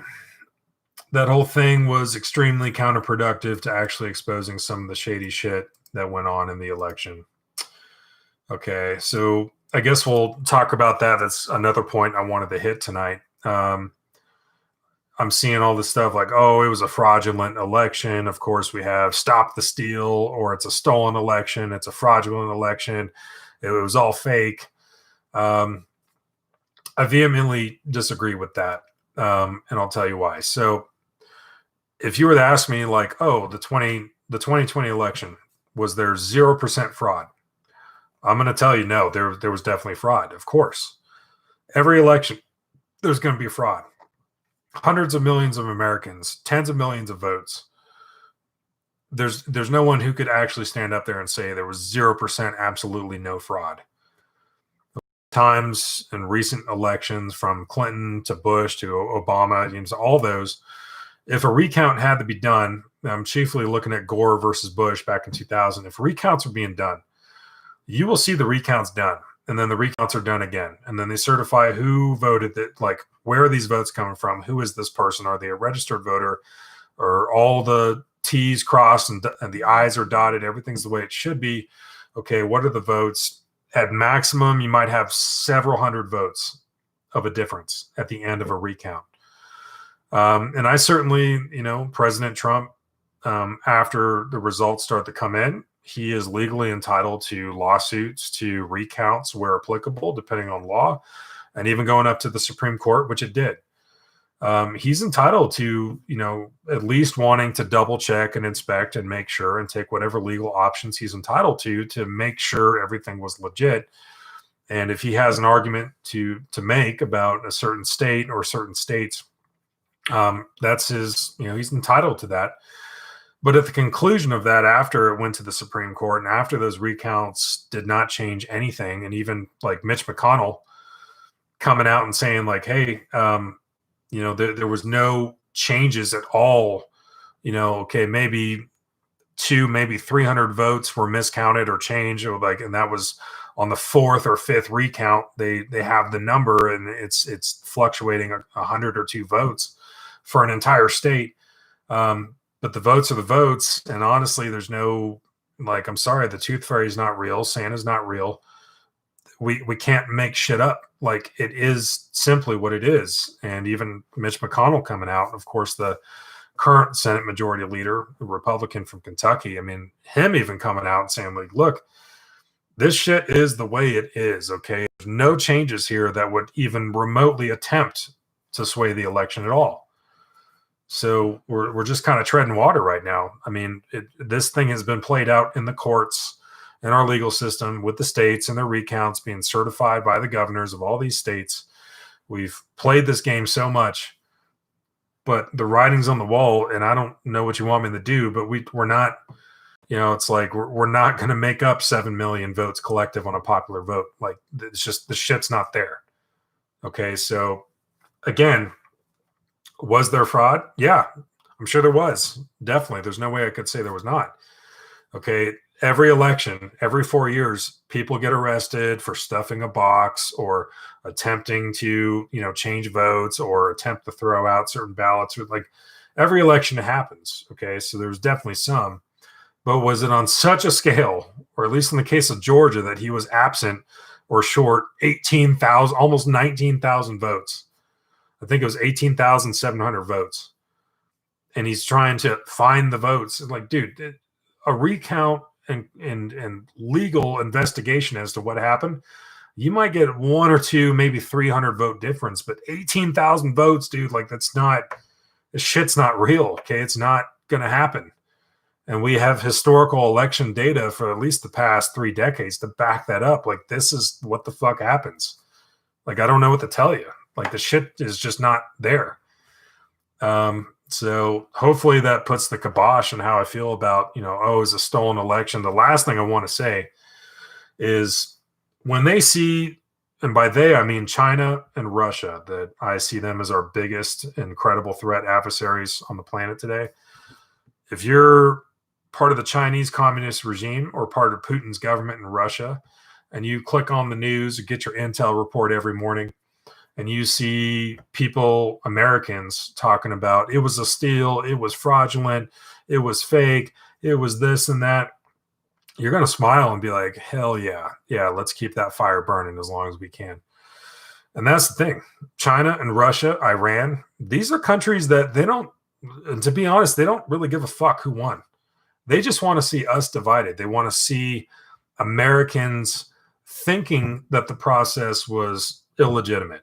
They want us fractured. They want us at each other's throats. They want Americans losing faith and credibility in the functions and institutions of the United States. That's what they want. So every time that we foster that and we want to believe in the tooth fairy of some fraudulent shit, China and Russia thanks you. Iran, especially, the Ayatollahs, they love that shit because they don't really give a fuck if Trump or Biden won. They just want to see you believe it was garbage, because that's what they want America to, to move into fighting itself, and us thinking our systems or our elections or our institutions are fake or untrustable or garbage. It's totally fraudulent. They cheer you on. That is what our enemies overseas and our peer, near peer threats want to see. They want to see us lose faith in our own institutions, because it makes them easier for them to do their job, which is ultimately to try to combat us, not on the battlefield, but through currency games, trade, cyber warfare. These are the things they want to do. Whether you want to understand that or not, that's the next battle. That's the next world war. That's the next battlefield right there, is cyberspace, trade, economic, and also delegitimizing government institutions and making Americans distrust each other in their own institutions, totally bypass the data and the recounts and everything we have. So every time we talk about stopping the steal, or it was fake, it was a stolen election, it was a fraud, Jingxi in China, he loves that shit. Keep going. Putin, he laughs at that shit. Actually, that's what he does. Iran, they hate us anyway, and they encourage you to do that. So I am not going to buy into that. And from the primary note, just looking at the data that we have and how much it's been checked and rechecked and taken to the courts and taken to the Supreme Court, and all of this stuff at its conclusion, I'm not in a position to even stand on any credibility and say, okay, it was fake or stolen. Like, dude, this is what we have. And any one of my fellow Americans who talks about stopping the steal, or it was fake, it was stolen, like, China thanks the fuck out of you, because they hate us and they love it when you do that. And I'm not in a position to help the communists. I'm not, like, we actually have a really legitimate election, unlike China, where there's one candidate on the ballot and you're going to vote for Jingxi, or else you're going to have some problems. Or Putin. Let's talk about rigging elections. Okay, if anyone has a fraudulent election, it's those countries. It's not us. Okay, so let me catch up. I'm going to stop on that rant for a second. They have arrested left-wing instigators from the Capitol as well. It was a little of everyone. Nowhere near the amount of leftists that stormed and occupied the Capitol building in 2018. Wasn't quite at that extent. We will constitutionally be okay. These unconstitutional and fraudulent votes, again, I think I just made my opinion clear on that. I just like to hear the truth. Hopefully I can at least attempt to relay that. Not everyone wants to hear it. That's honestly, that's fucking life, dudes. Like, even if it's like little league baseball, or like I played ice hockey, little league ice hockey, football, rugby, boxing, and wrestling. Like, there's been times where you give it your best, you give it your all, you want it to win so hard, and you fucking put your face to the grindstone and you work so hard, and it wasn't enough, and you lost, or you came in second place. And as much as I would have liked to win a hockey game or a rugby game on the pitch, or to win a boxing bout or against an opponent or something, there were times where I was like, you know what? I gave it everything I had, and I have nothing else left in the tank, and I can honestly walk away knowing I gave everything in this shit, but I lost, or things didn't go my way. And, it's not what I wanted. I tried everything to prevent it. I fought so hard, but you know what? It fucking is what it is, man. Like, that's life. Shit is going to happen that we don't want to happen, and we try everything to prevent it, and we're doing our part. We're doing our job. We're putting it full steam ahead. At the end of the day, there's a certain place where data, numbers, just the end result shows up after long last, and it's right there for all of us to inspect and see. And emotionally, it's not easy, but from a maturity standpoint, that's life, dude. Like, things don't always go the way we want them to go. It's not easy to accept it. Sometimes it is hard as fuck. Sometimes it is not. You might think it's the consequence so bad, but sometimes you have horrible things that you've tried so hard to fight against. You didn't want this shit to happen, but that's part of life. Shit happens, and you could have tried your best and done your best and really been the best you that you could have been, and it still wasn't good enough, and you fucking lost.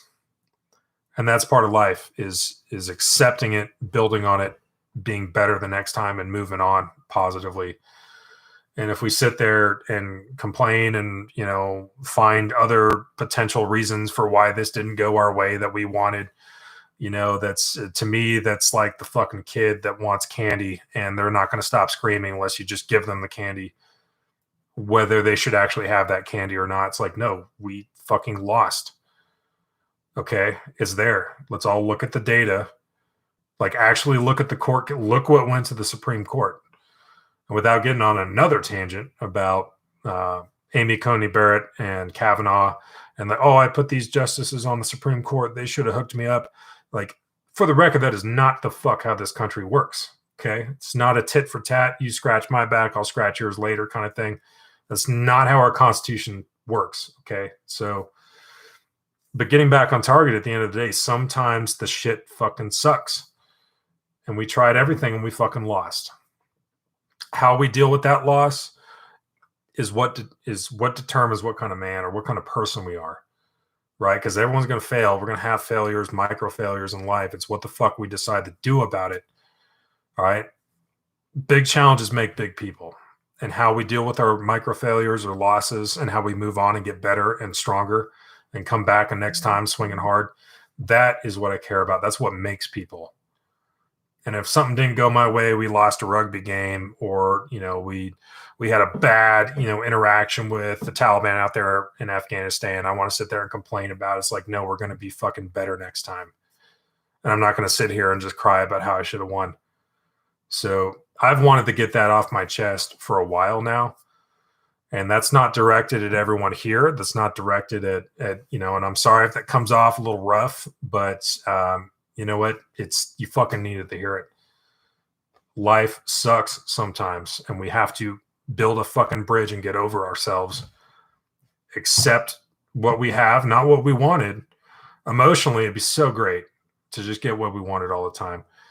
But the facts are the facts. We have a constitution that actually particularly matters to me. We have to abide by it, and this is what the fuck we're doing. We have a process here. We're not the shithole places like Russia and China and Iran and places like that would love to see us destabilized and fighting each other. That's not us. Okay? We understand this shit didn't go the way we wanted it to. Fine. We're going to get stronger and better, but we're at least going to accept that it happened. The longer we, point to aliens and space objects and like, oh, it must have been this, it must have been that. Dude, we lost. Okay? So let's identify the failures and fix it. And 2 years come back even harder. That's, as men, what we should fucking do. But in the civilian world, sometimes I feel like I'm a little bit too intense. I've been trying to work on that. But at least in a military environment, you don't have time for emotions. I see a lot of emotions right now, and I'm fucking tired of it. We need to look at solutions. We need to look at the truth of what really happened. We need to understand the situation as it exists by the numbers and the Constitution. And we just fucking need to attack it head on and deal with it. And then move on and be better next time. Be more organized. That's again, something I've wanted to get off my chest, but I'm tired of the emotions, and it must have been like, fuck that, dude. It happened. Let's move on and learn from it and get better next time. If you really want to win, that's how you win. Not sitting back and crying for a piece of candy. Says me. But there you go. There's a fucking NCO for you. You guys all got to see that. Okay. Let's see. Do you think you will invest in a laser sometime? I'd like to. Just saving up money for other stuff. But I would. Yeah, laser designator is nice, especially with nods. That is an unmatched advantage if you have that. I actually would prioritize nods and a laser over body armor all the time, 100%. Especially AR 500 steel. Would not buy any steel plates ever. Okay, I'll end it here. Was it good when Biden did it to set the standard for picking his vice president? I'm an avid Arrow guy myself. Hope it was just poorly written. Thanks for a peaceful discussion, at least. Yeah, you got it, dude. Yeah, I'm a big Arrow fan. As a side note, not related to politics. Well, sort of, I guess. I have down in the shop downstairs, I got an Arrow Precision X15 and an M4 Echo 1 enhanced lower from them. So as soon as I got some parts coming in from BCM, as soon as those land, I'm going to be doing a video on just how to build a complete AR-15 lower receiver. So if you guys want a how-to step step-by-step guide on how to build an AR-15 lower. I've already got one for AR Precision's M5, their AR-10 lower, but I'm going to do the same format, exact same thing for their AR-15. So I think that's going to be really useful for a lot of people getting into their first build. Maybe you have a strip lower that you bought at your local gun shop. You got a Palmetto State complete rifle or AR pistol build kit. You've never built one before. You need some help. That's going to be right up your alley. Hopefully, as soon as that shipment gets here, hopefully in the next week, that's going to be post-production and live. So we'll see. But I'm not sponsored by any company. I like AR Precision a lot. Quality stuff. It's always in spec. I've done about 400 plus of their builds so far, just in the past year, and I've never had issues with their stuff. It's always the way it should be, and they do a little bit extra on the fit and the finish, so I appreciate that. Okay, let's see. I agree and should clarify by Shady, the clear violations of law I'm seeing are the changing of election law by governors and judges with the mail-in voting. It won't be addressed now thanks to the Capitol Hill shenanigans. Yeah, so one thing, I guess we got to go back in time just for a second. Of course, we had coronavirus, global pandemic, at least technically, and that did change things. So mail-in or absentee votes were a bigger deal this year. People actually showing up in person, all of that was kind of different. I think the governors of the states really could have helped themselves out by being more willing to, across the board, do some absentee or mail-in ballots. It would have better voter turnout from registered voters that could just mail it in. But unfortunately, states like Pennsylvania, especially, we didn't get to see that. So at the end of the day, everything was kind of a shit show from timing. One thing I said before, and I'll say it again in case it comes up, we had a couple states where you went to bed that night on election night. It looked like Trump was wildly ahead. And then you woke up the next day, and then suddenly Biden was screaming in first place by like 20 or 30,000 votes. And of course, those on the right or Trump himself, that was played off as stealing the election. Where did these votes come from? This is bullshit. What's happening?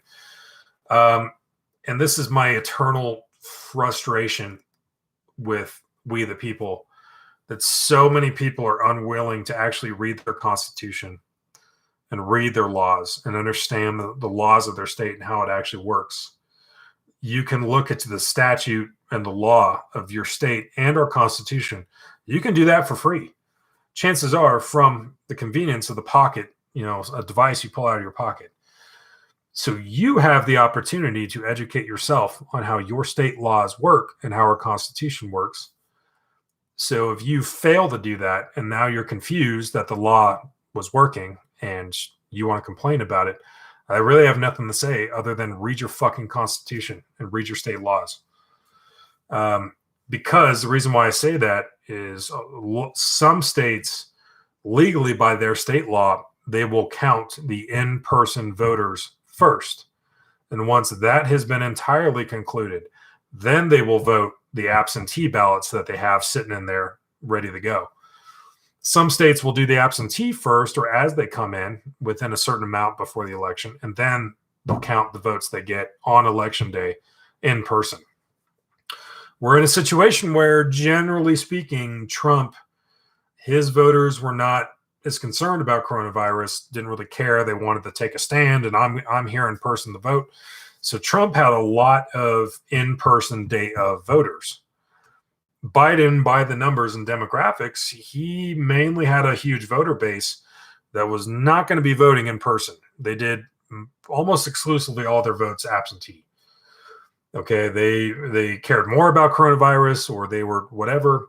But we're in a situation, it's relatively by majority clear cut. Trump's voters showed up in person on the day of to make a statement and do it in person, whereas most of Biden's supporters, on the other hand, were doing absentee or mail-in.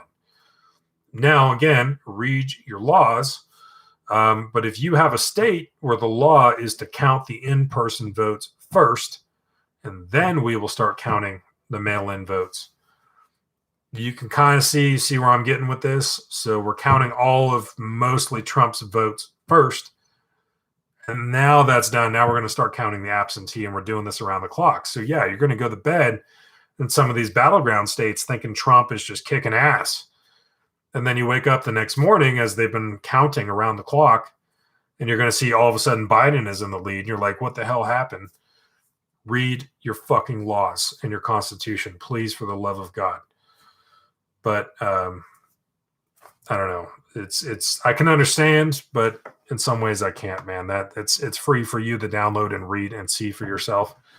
And so many Americans haven't even read our Constitution. It's one of my eternal frustrations. The people not understanding their state law, they're not understanding the Constitution and how this whole Constitution or voting election thing works. Okay, let's see. Okay, let's look for another way.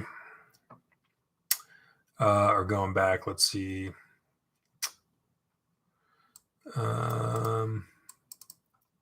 Where did I leave off?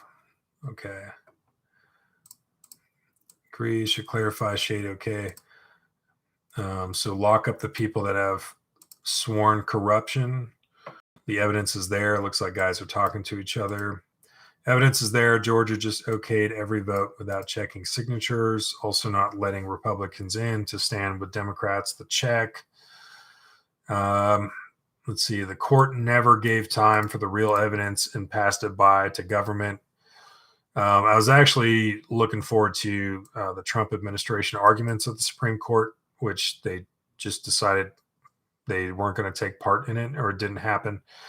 I was confused why, fighting so hard, claiming it was a stolen election and wanting recounts and not even showing up to make your own arguments. A little bit disappointed there, but it is what it is, I guess. It was a bullshit election. Facts are there. People just will not open their eyes.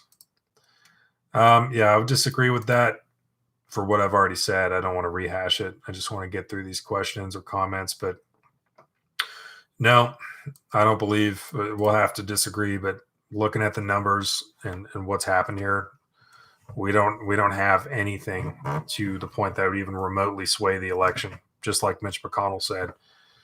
So no. Illegally changing your own state's constitution to vote, especially knowing it would benefit a particular side, makes an unfair election.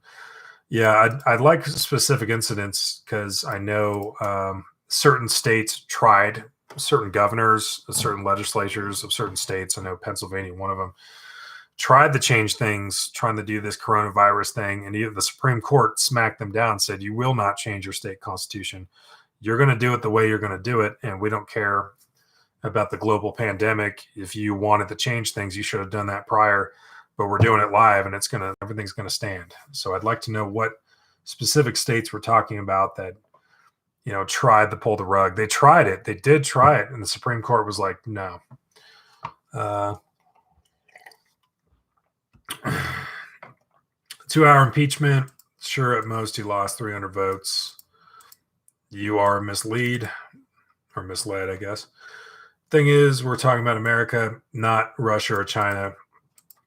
Yeah, I'm talking about America too. I don't think the average American really understands what is out there and what they want and what they are trying to see.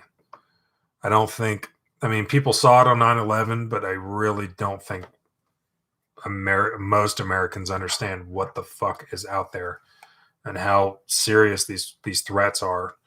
Everything from Al Qaeda, which is still kicking, to organized states like China and Russia. Or maybe you understand, but like the severity of that threat, it cannot go without mention, at least in my book.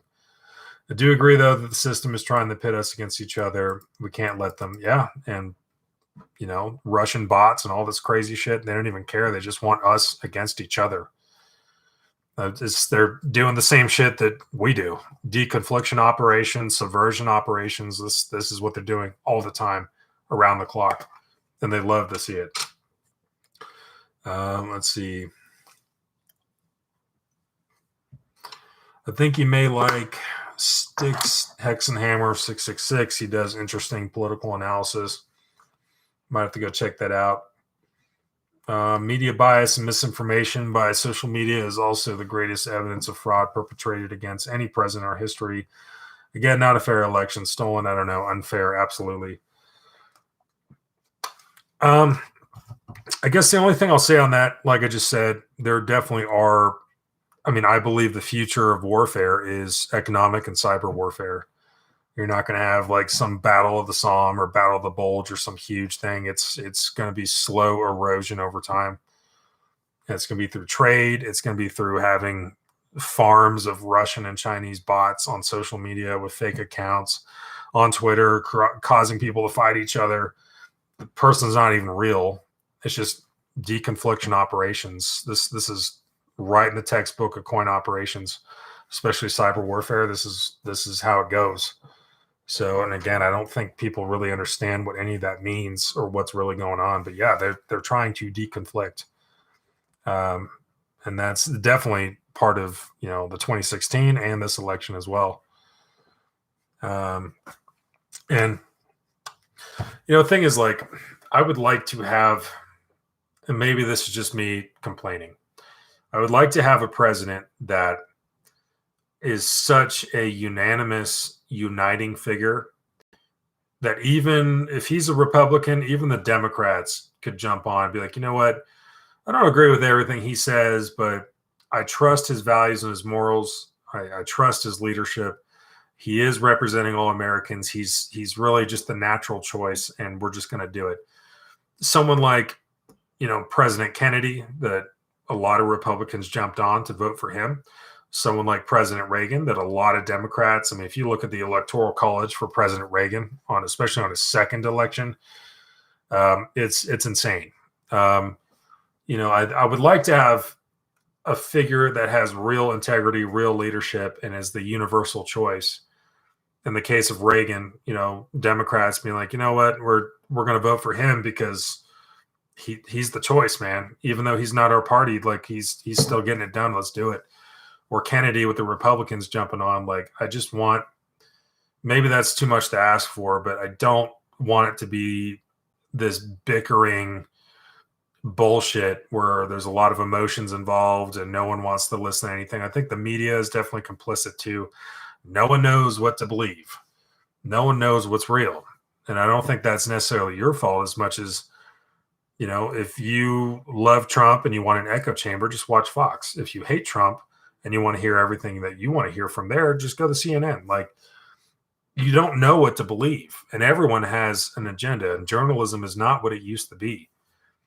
And we've heard a lot of people speaking out, longtime journalists talking about that. This is not the profession it used to be. It used to be about seeking out the truth, and you didn't care what bridges you burned or who you offended. You wanted the truth, and you would publish that. You would go live on that. And these days, everything's moving with a slant. So, I can't blame people for mistrusting something they see, but I would like a little bit more investigative objectivism from we the people, that you're going to dig and pick and look and find and source information and vet it independently on your own. Unfortunately, that's kind of where we're at. We can't be spoon-fed anymore. You can't just watch Fox or CNN or MSNBC and just go with that. That's a critical mistake. I would like to see people dig and investigate and look into the things they're being told, and not just hear it from one or two or three or five, but 10, a dozen sources. Look at it, dig in it, until you finally start to really, okay, this is verified information. This is what it's looking like. Okay, we can work with this, as opposed to like, here's what we want to tell you with our huge slant left or right. Why don't you go ahead and eat it? And you do. I want to see less of that and more people actually caring and holding the media accountable. And the way you do that is you independently research, and you don't take what they say at face value. You look all across and dig. But you know what? It takes effort. Not everyone's willing to expend the effort. And that's probably the saddest thing I've seen recently, at least past several years. Let's see. We haven't lost. No, I don't think we have. Like I've been saying, I mean, my message is of peace, using the political and legal options, using that First Amendment in a peaceful, respectable way to affect positive change. And I think there's a lot of capacity to move there. So my message, I want to try to make it just about being positive, peaceful, and make positive, peaceful changes legally and politically, of which there's many avenues that you can drive on to get that done. Battering windows and grabbing guns and being violently offensive to others and committing, trespassing and burglary and vandalism and violence and killing. I'm not about that. Not when we have all of this. That's my message for the whole thing. Let's see. I'm pretty sure they're drawing up impeachment charges on old Joe as soon as if he takes office. He'll take office, and I don't see them doing impeachment. They got the House and the Senate. I don't see that happening, even with everything with Hunter Biden, Ukraine, and if there's any actual connection there, I still don't see that happening. Are you comparing a treasonous act by our government to a rugby game? Washington figured out the failures and cut their throats. Okay, a little bit aggressive there, which is fine. I've lived in that kind of lifestyle. I was saying that you try and you work hard, and it's a life lesson that takes a while for some people to learn. But sometimes your best and 100% effort still results in an outcome you did not want to see. And when we fall off that horse and we discover that despite everything we've tried, it is what it is, and we have failed, or there's a failure, how we decide to deal with it is what makes us as men or as adults, as people. And we can either lick our wounds, understand how we failed, how can we be better, let's come back stronger next time, and let's be better next time. Or we can complain, we can smash windows, we can, trespass, we can just kind of mob our way into trying to make whatever resolution we want. So trying to be as clear as I can, I'm just going to say that I was talking about the rugby game or fighting certain opponents overseas, or a very tough situation in life where you tried everything you could, and despite all of your best efforts, things did not win or did not go the way you wanted it to. How we react to that really is what builds character and determines who we really are, because everyone's going to fail. Everyone's going to fall off the horse. Everyone's going to have micro failures. Everyone's going to have a situation that you wanted to go a certain way, it did not. And when faced with that at long last, and the writing's on the wall, we actually have agency to decide how, as fucking men, we're going to handle that. And my response is not to be the kid crying for candy or smashing windows and doing crazy shit. My choice is to analyze why we failed and how this went wrong, and to do better next time, and be better and stronger next time, and win next time. But it's not to sit there and get all my feelings hurt and cry for the piece of candy and I just want my way and I'm going to smash windows and do whatever the fuck. That's not what I'm about. That's just, there's no way I can push myself further from that as to an acceptable means of conduct for a man or for an adult. That's not what the fuck we do. We analyze the failure, we get better. We don't, cry and complain and cause violence or problems. We get better, not absolutely just turn into a shit show, is what I was trying to say with that. So hopefully that's a little bit clearer. Let's see, failure, corruption, and election failure, government accepting fraudulent claims from the states, did not abide constitutional laws.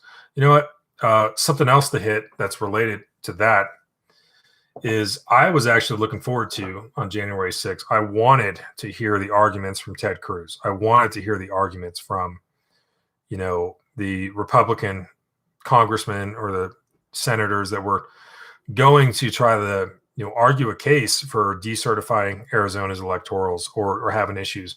I wanted to hear those arguments. And you know what the irony is? You know why it got worse? Is when the violent mob happened, they had to shelter in place and secure. They cleaned it out and they went back to business, like Mike Pence said, on the same day. After something like that, we didn't get to hear those arguments. And a lot of those individuals that were going to hear the arguments or argue those cases or support the potential idea of decertifying those electoral votes or actually working with it, they were like, not anymore.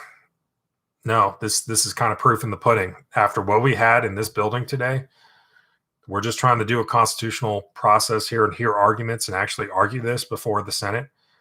And this shit happened, and now we're back in session trying to make this. No, I'm not doing it anymore. No, I'm jumping off that ship.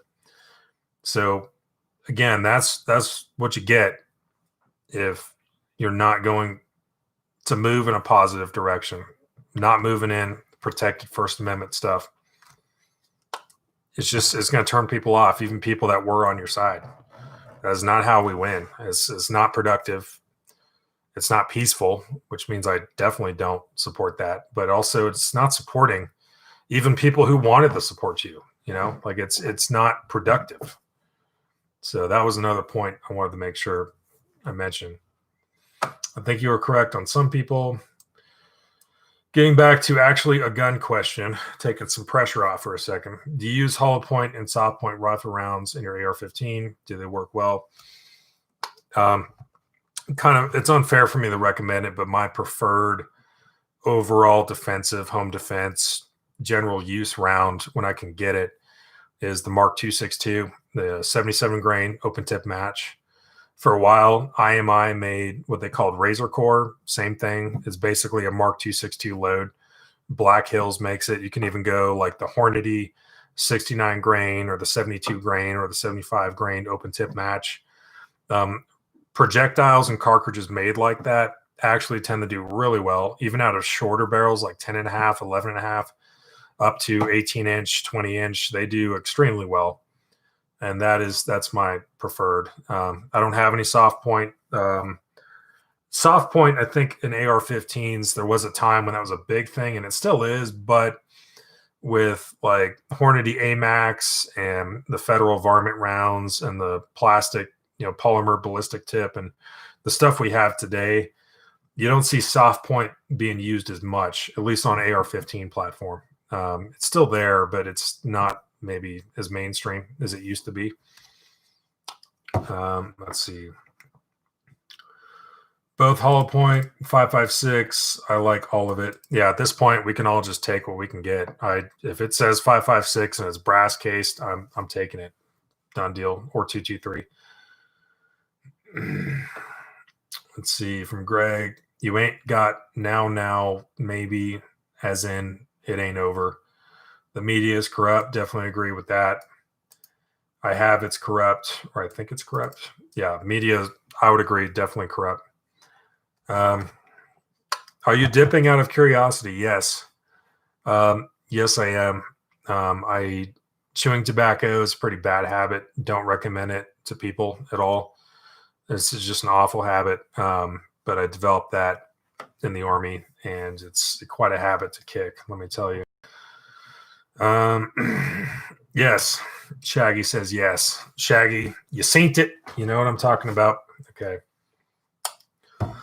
Okay, let's do some clarification from here to stay. I think you misunderstood my point, or am I not doing a good enough job making it? I agree with almost everything you said tonight. Yeah, I think one thing that can happen in this kind of format, maybe some miscommunication. And I don't see anybody here as my enemy or conflicting or anything.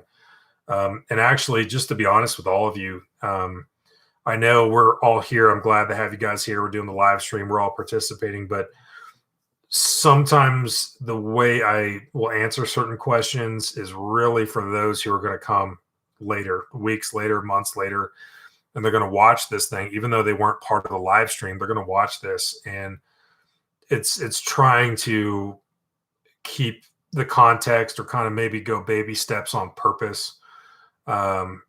that maybe it's not directed at you. Even if you ask the question, it's actually more directed at others who are going to see this later, and trying to kind of shore up any confusion or comments that may happen in the future. So no, I don't think we're on opposing sides. And that's really the full disclosure of really trying to conduct myself in a way that others coming in later or watching this later are going to understand kind of what was going on. Let's see. I hear you loud and clear, but I don't think we'll be smashing windows. Yeah, that's the mysterious, ambiguous comment. But we will see. Guess what? They are cowards and traitors. Gregory, we're talking about those who stormed the Capitol, or who are we talking about? Let's see, 77 grain Match Kings or the Hornady 75 T2 or where it's at. Yeah, those are all outstanding. It's like you have a better chance of finding Bigfoot, but if you could somehow locate or get your hands on some overpriced at this point Black Hills Mark 262 load, that is my preferred. And it is not common and it's not easy to find.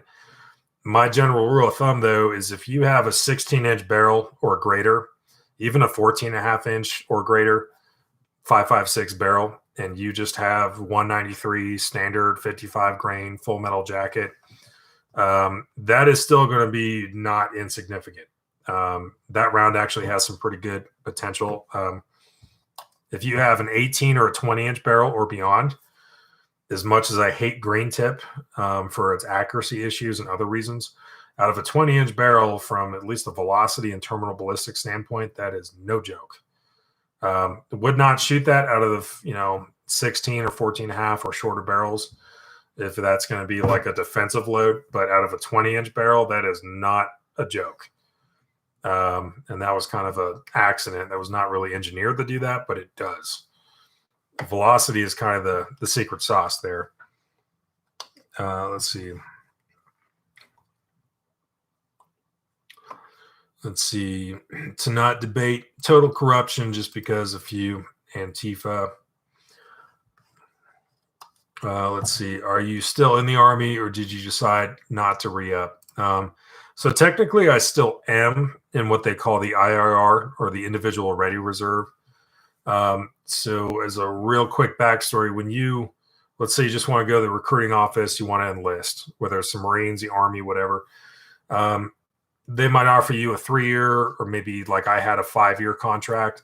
Really though, it's an 8-year contract. So if you only do 3 years active duty and then you get out, you get your DD-214, that's your service record. You're a civilian, you're doing the civilian thing, it's all cool. You would actually still have 5 years that you're on the hook, where we used to have, going back to Korea, Vietnam, and even a little bit after that, in our country used to have what they called a rolling draft. So we didn't currently have a world war or anything going on, but they still had the draft was still going. That's how dudes like Elvis Presley and others ended up in the military, is they didn't like enlist, they actually got drafted and they just went and did it.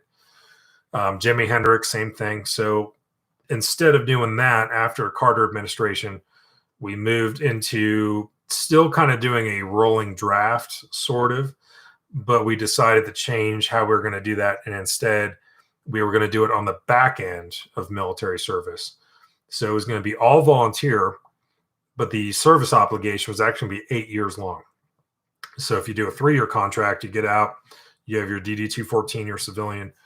In that case, you would still have 5 years on the Individual Ready Reserve, where you have to keep your current address, contact information, phone number updated with the Individual Ready Reserve. So if World War III or something crazy happened, they could send you a letter saying, hey, we are now activating you back into military service. And for me, I did a 5-year active duty contract. I got out actually November 3rd of 2019. My last actual day was Halloween, October 31st, 2019.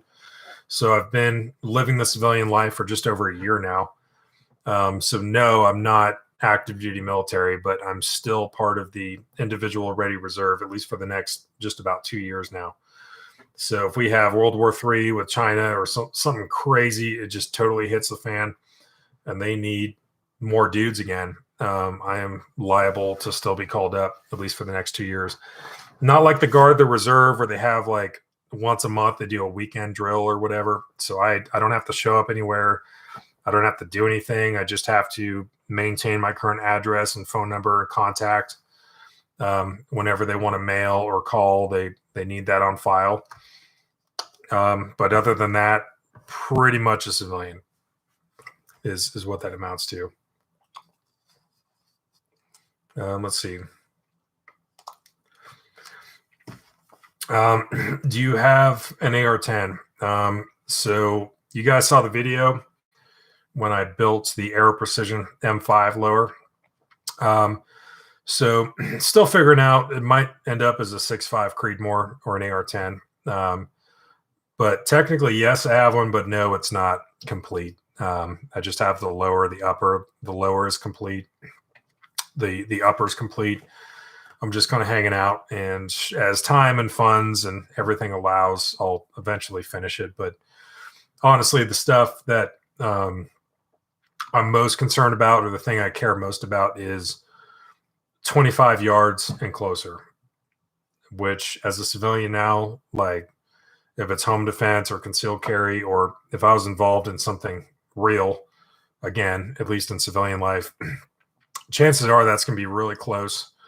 So I'm mainly concerned about pistols, concealed carry pistols, home defense pistols, AR-15 setups that are really good for home defense or close range, or doing a carbine course for 100 meters and in. The long range precision game it's a really cool passion. It's a really cool discipline, hitting targets at 1,000 yards and doing stuff like that.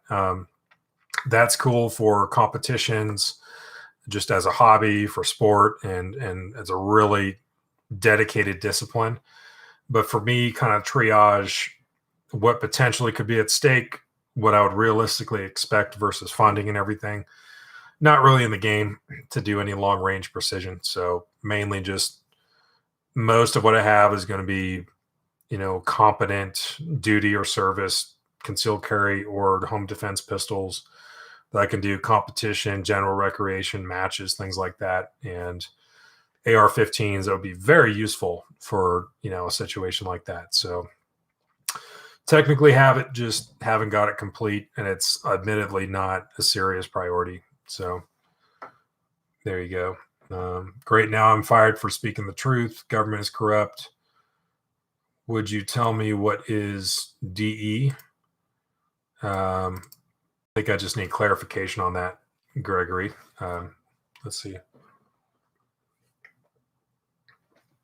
Are there any new almanacs coming? We'll see. I was actually going to do an almanac on pretty much everything that we've talked about tonight. So I might switch tracks. I actually do have a home defense almanac. Let's see here. So a little backstory, a little secret behind the scenes you guys get to see. I haven't showed it before, but I'll actually take notes. I'm all about visuals and stuff. I'm actually going to lay out, what I want to talk about. What is the thesis or task and purpose of the almanac? Let's stay on target. Let's get some notes and let's present it in a logical way. Once I do the actual recording, I'll listen to it, make some edits if I was like coughing or something, or if there was somewhere I feel like I kind of went off road and went off target for a second, I might edit that or take that out and just blend to the next clip. But the next one anyway for the almanacs might be home defense. And I think it might surprise you guys, because if we're going to talk about home defense, it's like 90% about the home and like 5 to 10% about actual firearms. The rest of it is so much more we can and should be doing to not even have some kind of home invasion, or do the best we can to prevent that in the first place. And then at long last, at the final inner circle, is when we talk about the cool stuff, like the guns. So that video might be disappointing for guys who want to see all about the guns and whatever, but It's really going to be talking about reinforcing your striking plates on your doors, zip tying the shit out of your garage door, emergency disconnect, things we can do to block off Charlie bar windows, glass treatments and things we can apply, alarm systems, lights, things like that. But I don't know. I think there might be some interest for that, but I guess we'll see. Okay, moving on. Difference between A2 and A3. So I think we're talking about the M16A2. So the U.S. government, the U.S. military decided to go with the M16 and the prior, the AR-15 starting out, and then the M16 Echo 1, M16, and then it became the M16 Alpha 1. Moving into the 70s, formalized in the 80s, a lot of United States Marine Corps was involved with it. But then they formally adopted the M16A2. Had a little bit thicker of a barrel. The rear sight apparatus, instead of a basic quick windage and then elevation in the front sight, the rear sight had this crazy A2 rear sight with your drum for elevation, and then the side drum for windage. So the barrel was a little bit reinforced. The length of pole in the stock got a little bit longer from the A1. But one of the bigger things, instead of full auto, the M16A2 went to burst. We decided not to do the M16A3. We never adopted that. At least the U.S. military didn't. And we jumped straight to the M16A4, which basically had a T-rail upper, so you could do the carry handle, some kind of, if you're the Marines, you got some Knights armament rear sight, or if you're the Army, you got the Maytech rear sight. CCO, aim point red dot, ACOG or RCO on top with Knights quad rail. Now, that was safe semi-burst as well, just like the M16A2. Now, the A3, what was that? Actually, Canada went with that. Some other countries went with it, but that was basically the M16A2, but instead of burst, it actually was auto, safe semi, and then you had the auto function, which I actually, if we're going to have a select fire M4 derivative or AR-15 derivative, I would like to see safe, semi, and auto. Not a big fan of burst. Never have been. The M4s we first had when I was in, they were burst. Once we got back from Afghanistan, we got the MWO Alpha 1 conversion. And then we had the M4A1, which was safe, semi-auto. So I would have liked to have seen us go with the M16A3. The United States did not do it. We stuck with the burst for the A2 and the A4, and then the M4, and then moving the M4 back to auto. I don't know about the M16A4. If it has plans or they want to move that to auto, I think that's just going to stay burst as it gets phased out, at least by the Marines, by the HK product, the 416 derivative, M27 and all that. But that's going to be your difference anyway between the A2 and the M16A3. One was burst, the A2, which is what we took. One was the same. It was just auto, and that's what the Canadians and some other NATO countries went with. Okay. Government cares not about you. It's only its profit. I would amend that and say I think definitely profit is an equation, but I would say power. Spheres of influence in general, power. These are all things, of course, profit. These are all things that matter. I think it's very rare. I think they exist, but they're not very common. There are politicians who actually do care about their constituents or individual Americans. They genuinely actually do. I just think there's not very many of them, honestly. And they're just making decisions that's gonna try to appease most of the masses or the constituency, make them a little money if they can, and increase their power or influence. That's just kind of, the unfortunate reality, at least of what I see. I'm surprised you haven't been activated. Thank you for your service. Thank you for your support. I don't know. We'll see. I mean, I was an 11 Bravo, 26 Bravo. So I was recon specialist, but an infantryman. So did go to recon leader school at Benning and passed. And, was a standard 11 Bravo, got out as an E5 or a sergeant. running a LURS team or a light reconnaissance team. Did that thing for basically stayed in the same unit for 4.5 years, or once I got out of infantry OSET, I did the whole thing the same time. But all of that leading to the fact that an 11 Bravo is maybe not as special. They actually have activated guys like drone pilots or aircraft pilots or intel guys, like super specialized MOSs or jobs in the military that take many years to get trained and many more years to be experienced and really good at the job.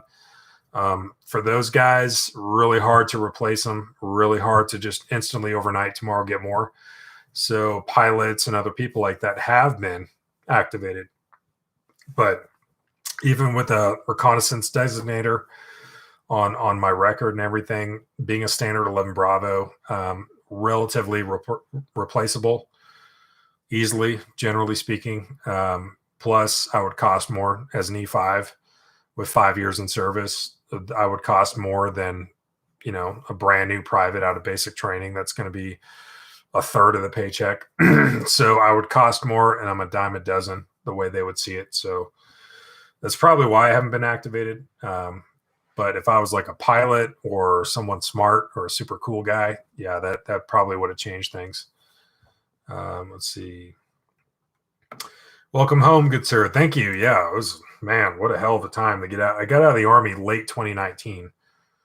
And my unit was still in El Paso on the border.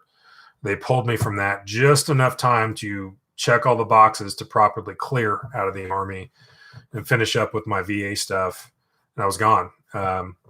So, I mean, it was kind of weird. I left. Most of my unit was still on the border. We had some new dicks or some new privates. Didn't really know anyone. No one even knew I existed. I just quietly did my out processing and left. But on my road trip, I did go back to El Paso, and I stayed in the same hotel and hung out with my dudes, this time as a civilian, started to grow the beard. I was like, yeah, I'm coming right back and going to hang out at least for a night with you guys, stay in the same hotel, see how you guys are doing now as a civilian. And you guys are still on the border doing the thing that I was doing last month with you guys. But yeah. Let's see. You are a good speaker. Thank you. I try. It never was always this way, let me tell you. Dumb question here. Can you get a 20-inch barrel and have 16-inch handguards? I'd have to measure a rifle length on the handguards. These days, not very common. People are actually doing like handguards. They usually do a free-floated rail or handguard. But like the actual heat shield polymer handguards, 16-inch. Carbine length is 7 inches. Mid-length moving in the 9 inches. Maybe that would have to be like a dissipator build where the gas block is a rifle length gas system underneath the handguards, and then you purposely put a front sight base further down the barrel. Even though it's not a gas block, it has no gas tube attached to it. It's just performing the job of a sling mount, bayonet, lug, and front sight. And just install it further down the barrel, I guess, just to make that happen. But I don't know who would make those. Yeah, that would be a really custom job. Not impossible, but not easy or inexpensive. Let's put it that way. You're the first one that has been able to explain that. Thank you. Oh, appreciate that. Thank you. You're hired. Thank you. We are all nobodies from Let Me Be Frank. Agreed. I'm just a nobody, dude. Let's see. I would like to replace the 16-inch barrel with a 20-inch barrel on my AR-15 and keep the handguards the same. Best thing you'd probably want to do is use the existing barrel you have. If it has a front sight base, take that off, do a low profile gas block, and do a 15-inch rail. Usually you want to go an inch before on the handguard to the barrel. So if we got a 16-inch barrel, generally want to do a 15-inch rail. I would recommend Aero Precision Atlas rail, which apparently we've discovered tonight. They are more inclusive with their hiring, and they're moving to Joint Base Lewis McChord. So there you go. Shameless plug for Aero Precision, and they don't even know I exist, but I like their product. So let's see. We have pictures of paramilitary on scene. Yeah, so I have several ARs that I have had since actually since the George Floyd stuff really initially started and was kicking off. This is all, back in time, I guess, better times, different times for sure, before the Chaz and before Kenosha, before everything. And the Floyd situation, the George Floyd thing was like fresh. And the dude was prior special operations, United States military, USASOC. Now he was in the private contracting business. Not going to say his name, but basically he dropped off some guns for me to fix, improve, work on. And I actually still have them at my shop back at work because the dude is always going places.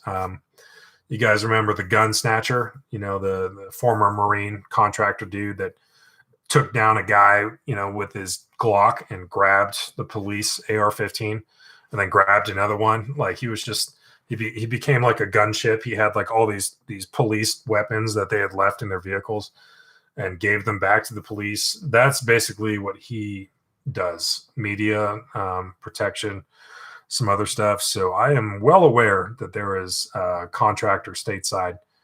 That would be black side is what they consider that. But yes, there are people doing things. It's not for some Olympus has fallen crazy plot twist, bueno insano kind of plot. It's mainly they're just hired to provide security for media or provide security for a venue or provide security overall. Basically a very unglamorous job the vast majority of the time. And there's, talk about rules of engagement and escalation of force. There's quite a lot of restrictions if you are going to be a hired armed guard for a person, a team, or a venue. So, but yes, definitely it's not surprising. I don't think I would call them paramilitary. It's not like Travis Haley on a rooftop smoking people because he's part of Blackwater and, Hajaf or something like that. Think a little bit less Hollywood on that because the real task and purpose of what they're paid to do, at least on this side of the planet, it's not the Expendables. Let's put it that way. Okay.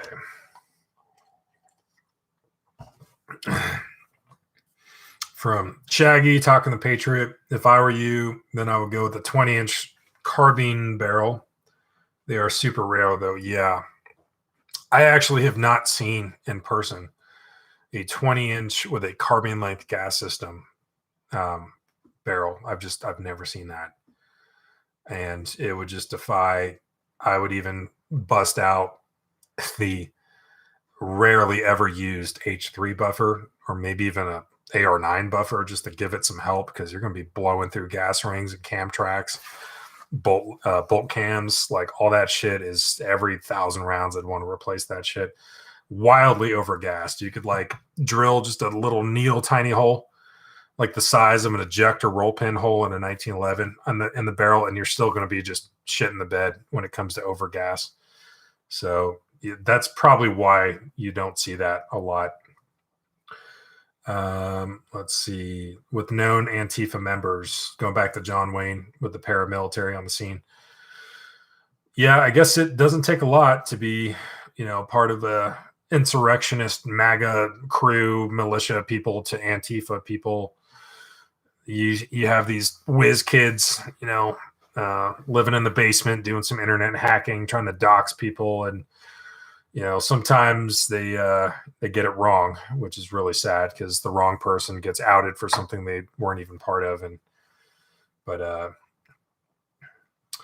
let's see. Bullshit. You're just repeating mainstream crap. I guess I am. I would have to, for me to just parrot what most people see, I guess, on mainstream media sources, I would have to not know the contractors I know. I would have to not know the people who work at the State Department that I know. I actually have one of my college buddies, not going to say his name, but he's been Secret Service detail for the past 4.5 years. Got some cop buddies and one prosecutor in Virginia, back where I went to school, VMI. I know people from those areas of life, the people I interfaced with overseas, working contracts down there in Mosul, East Mosul with us and everything. Still keeping in touch, working for State Department and everything. I know people I interface with now, whether it's law enforcement or that shady guy I was talking about that I actually work on his weapons for. So for me to just copy and paste whatever people are being told on the mainstream stuff, which I don't really listen to unless I'm cross-checking things, then I would have to, as a matter of intellectual honesty, I would have to, I guess, completely forget or ignore the people I actually know and what they tell me is happening on the ground there. But I don't know. Everyone's entitled to their opinion. That's what makes America great, right? First Amendment. But you are free to, search for information you'd like to find. And if you find anything that I have said, or at least my opinions, and you feel that they're wrong, totally go out there and, go search and see. I would urge people not to just sift through a whole bin of articles and reports and dispatches and, opinion pieces, and just find what you want to hear and just stick to that only and put the blinders on to everything else. I would encourage people not to do that, but I would encourage people to go investigate for yourself. Go see what's going on. And I could be wrong. I've said that I think like every single live stream. Could be wrong. I'm not saying I'm like I got the crystal ball over here. That I've got everything complete. That's why I like to hear from you guys. Let's see. One of these days, I will consider getting something for protection. Yeah, I would definitely encourage looking into different firearms, going to a range where you can rent different firearms, take some training classes. And, like I've said in the past, I'll say it again, I want firearms ownership to be attainable to every citizen. But I understand, some people, it's not the right choice for them to own a gun, and that's a personal decision. It comes with a lot of responsibility. And I respect the people that are like, what, as much as I would like to buy a gun, it's not something I'm willing to take all that responsibility on. It's not the best thing, I think, for me. And I'm like, right on. That's good to go. As long as you don't tell other people they can't just because you don't think you can. But if they make an honest assessment, they're like, I don't think I want a gun. I don't think that's something that would be best in my life, especially if, schizophrenic or there's mental health issues or things going on, and they actively make that decision to not purchase a firearm. I'm totally with them. Good to go. So it's not for everybody. But if you did decide that you wanted a firearm or something to protect yourself, I would seek out, competent training, competent help, go to a rental range, get some training, go test out different types and kinds of guns, provided there's ammo. 80% of the time, we don't have ammo. So people can't even shoot guns to try them out, even to buy the guns if they're in stock. But it's a hell of a time to attempt to be buying a firearm because everyone is right now in the ammo. But yeah, I wish you the best of luck. Hopefully my videos can help. See that. Yep. From John Wayne. Yep. Them damn Trump supporters are evil. I've watched hours of video. These people were burning everything, breaking windows. It was them. Yeah, that kind of brings up a point that I wanted to talk about as well tonight. In the months and years moving forward from this point in time, there's going to be something which I reject, and I don't want to see it, but it's already started to happen. Don Lemon on CNN, huge example of that, where it's like, we don't like Trump. We hold him as starting this insurrection and causing it, and all of his supporters busting in the Capitol building, and it was all their fault. And if you supported Trump, or you even had one nice thing to say about a policy decision he made that you liked, or if you voted for him once or especially twice, If you had any inkling of support for Trump, then you are just as bad as the guy that was smashing in the police officer's head with a fire extinguisher. Like you are just as bad as that guy. You are just as like the whole thing is thrown out and you're bad. I find that really gross. That's disgusting. There's actually a lot of Democrats that I know that are like, hey, I know there's a majority of Trump supporters that were shocked and appalled and didn't want to see that happen on January 6th. I know personal Trump supporters that are not racist. I know it's not everybody. But then there's also people, again, like Don Lemon, that, they are going to try to hold everyone accountable, almost like some, Soviet kind of situation. That's what I don't want to see. And that's, again, going back to First Amendment stuff. Those are my concerns moving forward. So I hope we see less of it. I hope reasonable, rational, objective minds prevail.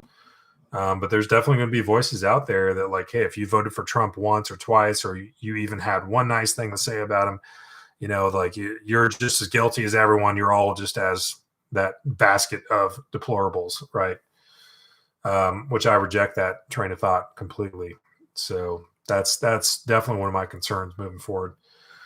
Let's see. I just hate all of the craziness, Mr. 2A. I'm glad that you really think America will prevail. I love my country. You're a voice of reason to me. Thank you. I try my best. Like I was just saying, I don't have all the answers. I'm not always right, but my perspective on things admittedly is different than a lot of people. But all facts considered, despite Georgia and despite the Capitol and everything, I'm actually pretty optimistic. I guess I'm forever an optimist, but I'm also a realist. Like, hey, there's only so much here we can do. But I'm also an optimist. I think there's a lot of angst right now between COVID. People have been laid off and rehired and fired multiple times. People are finding ways to pay the bills. People are selling guns they didn't want to sell. People are working jobs they never thought they'd be working. People are looking at their kids, power's turning off in the apartment, trying to figure out how we're going to make this work. There's a lot of angst right now. There's a lot of concern. There's a lot of stress. And I understand that, but I still believe we, the people as a country, I think we do have better times in our future. But, just like Churchill said, if you're going through hell, keep going, and that's what we got to do. And I believe we can, we should, and I think we will. So, there's no way to paint a pretty picture, but at the same time, I have quite a lot of hope, and I don't think I'm wrong on that. Let's see. I'm liking you now a little. Thanks, Greg. Appreciate it. I've liked you since you joined and came in here. I think it's all confusion, text to trying to understand. Also, I'm here talking. I'm just grateful you guys are here. But I can only see the comments. I don't know how it's said or what else you would expound upon and say. So, and also, like I was saying, trying to not just talk with you guys that are here right now, but people who are going to come in later and watch this, trying to cover all bases and keep the context going. So at the end of the day, sometimes it gets lost in translation, but I think we're going to be just fine. I think we understand each other. And there's no love lost at all, man. I'm just glad you guys are here. You are a fraud, Mr. 2A, and I caught you in the act of lying. That sounds really emotional. Are you actually sad or mad right now? I don't know. Let's see. Deplorable me from Let Me Be Frank. Actually, Lemon doesn't have any knowledge of how ISIS got started. Actually, I think it's worse. I think he does. He just doesn't really want to talk about it. And to me, that's actually worse. It's not over. No, that's what I'm saying. Like, we didn't make it. Let's identify how we didn't make it. Let's be reasonable, peaceful, calm, organize for our diplomatic, peaceful, and political options, and let's come back stronger. We only got 2 years till midterms. And with the voting demographic data that we saw, that Trump was doing really good, with the Hispanic American community, doing really good with the Black community, doing really good in states and places and with people they didn't think he was going to do that good with. Again, there's a lot of, if I was a Democrat and I was hoping to keep this train going, I would be a little bit concerned about the midterms. We got 2 years, and I don't think it's going to go as well for them as they might think.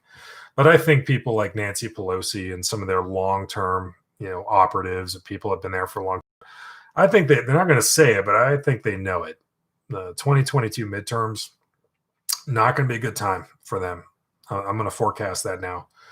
But the way things have been changing, I don't think it's going to go as well as they would like it to.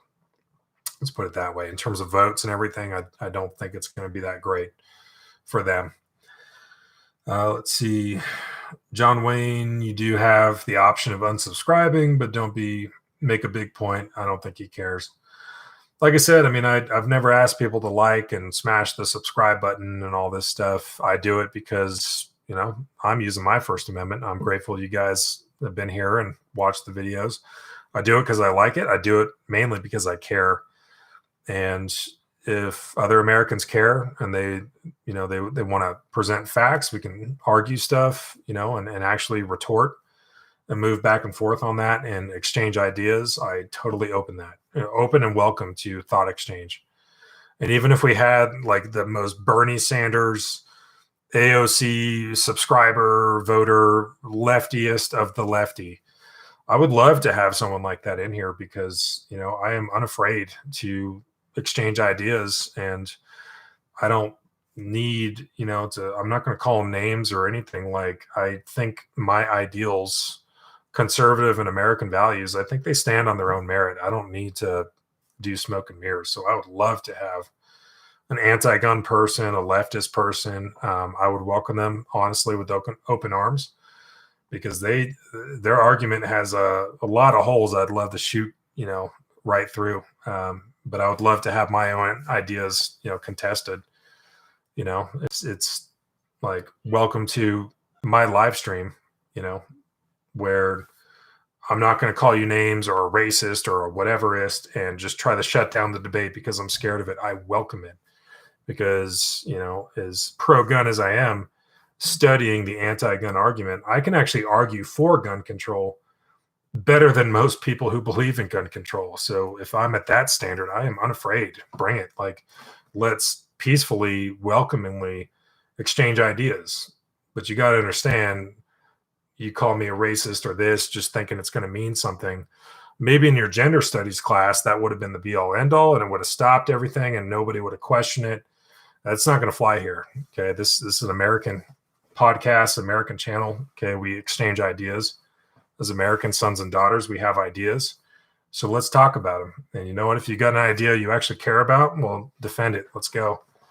So I would love to have, people of varying opinions in here. So I definitely welcome it. And I don't see them as my enemy. My enemy was in Nangarhar or Mosul, Haqqani Network, ISIS, Taliban. That's my enemy. My enemy is not my own people. So if they got ideas that I don't agree with, I'd love to hear them. Totally welcome. Anytime. Getting back on target. Let's see. So from John Wayne, I get he doesn't care, but after all, he is not being truthful. I would like to be as specific and as exact as we can be. Where am I not being truthful, John Wayne? Because what I've actually elaborated on is my opinion. And you have yours as well. So I'm not going to call you a liar, and I'm not personally offended. Everyone's entitled to their opinion. I would just like to be as specific as we can be, because it feels very much right now like, oh, there's systemic racism out there in the ether. That's what it feels like you're saying to me right now. And I'm going to turn around and be like, let's be as specific as we can be and identify exactly what we're talking about. And I will fight it with you together. But just to throw a blanket statement out there and just like hit and run, and not be specific, I can't, like, how are we supposed to work with that? So let's be as specific as we can be. What are you talking about? because I'd like to know. Okay, let's see. Let's see. And you can talk with me too. You know, I know you're talking to other commenters, but you can talk with me.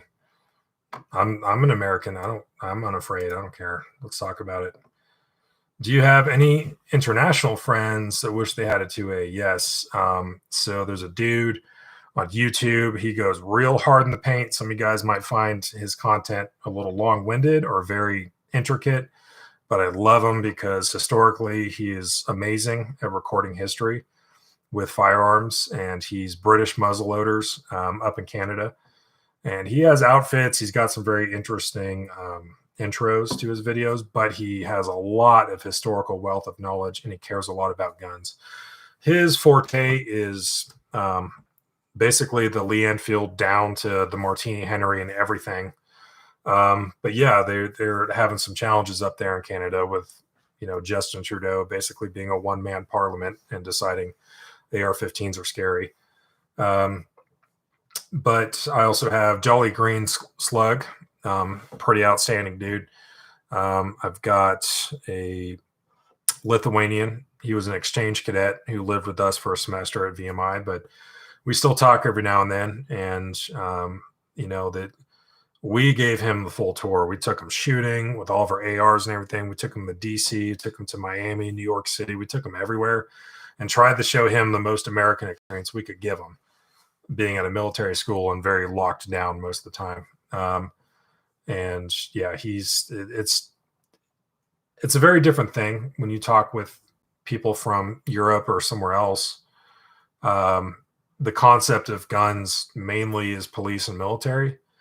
And if there's going to be private ownership of guns, maybe like the Germans where they have a Jägermeister or a designated county or state official who manages the land and hunts the deer, and he's able to possess and have in his homestead like a hunting shotgun or rifle or something. And outside of something like that, mainly police and military, or in the UK where you can have 22s, can't have semi-auto center fire, you know, all this stuff. You need to be part of a hunting club. You got to go through all these flaming hoops and all this permit and be part of a club and safety training and everything just to have your bolt action Lee Enfield, maybe for now. So I think free people are an armed populace. And unfortunately, there's a lot of people, if you have interface with international people, they're just not used to that. It's not something they're used to. So, you know, it's kind of cool though. If you ever get the experience to take one of your international friends, if they come to America and you take them shooting, especially if you go to like a full auto machine gun range, like we are, so they can shoot MG42, MT40 Bravo, all that cool stuff. They're going to be blown away and they're going to love it. Most of them. So it's an opportunity. Okay. Let's see. Let's see. I'm just representing my First Amendment with a U.S. Yeah, First Amendment. Go for it. I'm all about lawful, peaceful First Amendment activity. Send it, dude. It's perfect. He is covering his ass on comments. Okay. What state are you in, homie? The state of industry, Utah. From Moondog. Welcome. John Wayne, and yes, I'm unsubscribing. Okay. Let's see why, John Wayne. From Let Me Be Frank, they cheat at the polls. Greg, I'm left-handed. Does that count? Read the comments, Mr. 2A. Let's see, from Moondog, he is. Be patient. Sorry, guys. When I kind of get on a tangent, I try to stop myself, but I want to keep up though, you know, especially for Moondog and anybody else who just showed up. Let's see. I'm not patient. Big downfall for real. Can't wait for squat. I'm more Atlantic than specific though. Has anyone wondered why we didn't take Canada over? Yeah, interesting question. I think, I don't know. Once President at the time, Jefferson, did the Louisiana Purchase, I mean, that was a shitload of land that we just took on. And I think we were a little bit occupied with that, plus the impending War of 1812. And Still waiting back on the Lewis and Clark expedition. There's a lot of other shit going on, and just maybe the prospect of doing anything in Canada. I mean, have you seen the tundra and how cold that shit gets and the animals up there? Like, I think we already had enough going on, at least at the time when that potentially could have happened.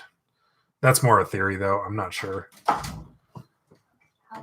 Hey, Miss Texas is back. Let's see. Hello. What's going on? Nothing much. I just made dinner. Oh, okay. Got salmon. Awesome. Mac and cheese. Okay, guys, Seasoned just to green answer Patriots' question, how long am I streaming? Miss Texas just came up and says she made dinner. Oh, wow. So I'm going to give it 10 minutes. 10 minutes. So let me answer these real quick. Homemade mac and cheese. Let's see. Real Italian mozzarella. We're on the shot clock now. Let's see. Here we go. Okay. Let's see. Shaggy Rifleman. That sounds really good. What? Dinner. Yeah. Yeah.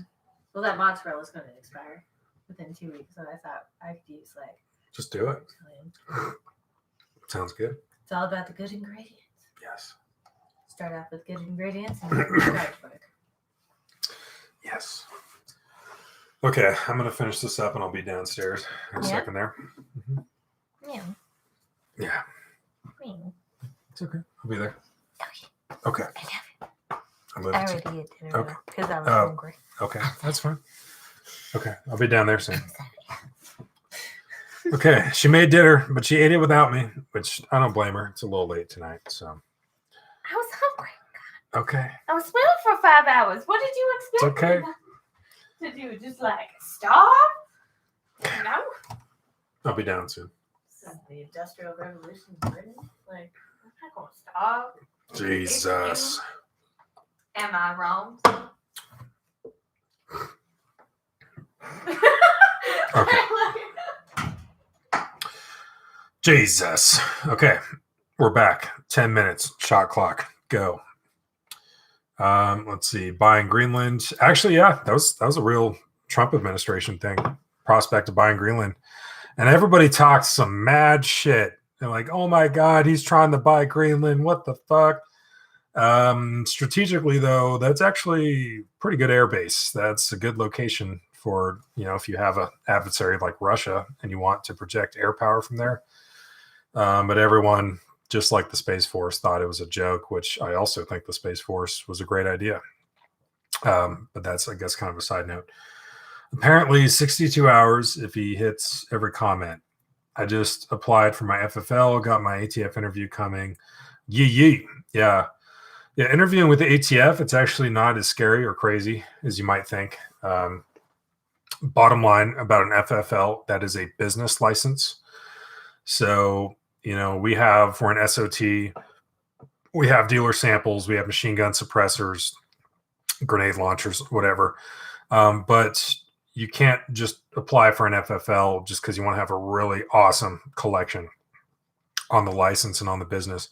An FFL, that is a federal license from the ATF, and it's a business license. You need to be engaged in the business of firearms for them to even consider it. So there are requirements to have. And in many states, you can actually have an FFL out of your house, like your house is the federal firearms license address and location, meeting some requirements, which are not like impossible. You see that a lot with gunsmiths or people who, run a machine shop where they, pin and weld muzzle devices or build, complete out AR lowers on their license. So that's a whole sub discussion there. Wife is shutting it down. Real guy. Yeah. So I scheduled this thing for right when Miss Texas usually gets home from work. And then this thing has been going for almost 3 hours now. But really what it was, she said she's got dinner ready downstairs. And I'm like, oh shit, well, better take it. I don't care. Still doing a dip. Let's see. Lots of minerals like your mom. Boom. Yeah. Your mom. You call. Yeah, Shaggy. I already talked about the Canada thing, dude. I just think maybe early to mid 19th century, it could have been possibly a thing. But we were dealing with the Louisiana Purchase. We had the War of 1812 moving into, the Mexican-American War and all that crazy shit. I just don't think it was a viable thing, especially the size and capability of the U.S. military at the time. I think just buying all that shit off Napoleon, we had a lot of land that we had to figure out. And the prospect of moving up into Canada and trying to mess around, I guess you could historically say probably Washington and, the government and politicians at the time encouraging Americans to homestead, to where we eventually entered that agreement with Canada just to cut it off at the parallel. But that's probably the closest we ever got. And even then, we actually have pretty good relations with Canada. So I don't see that being a thing. Plus, technically, it is, part of, it's a royal possession. It's part of, the Commonwealth. So they do answer to the Queen. At least still, they do all that royalty stuff. So it's a different thing.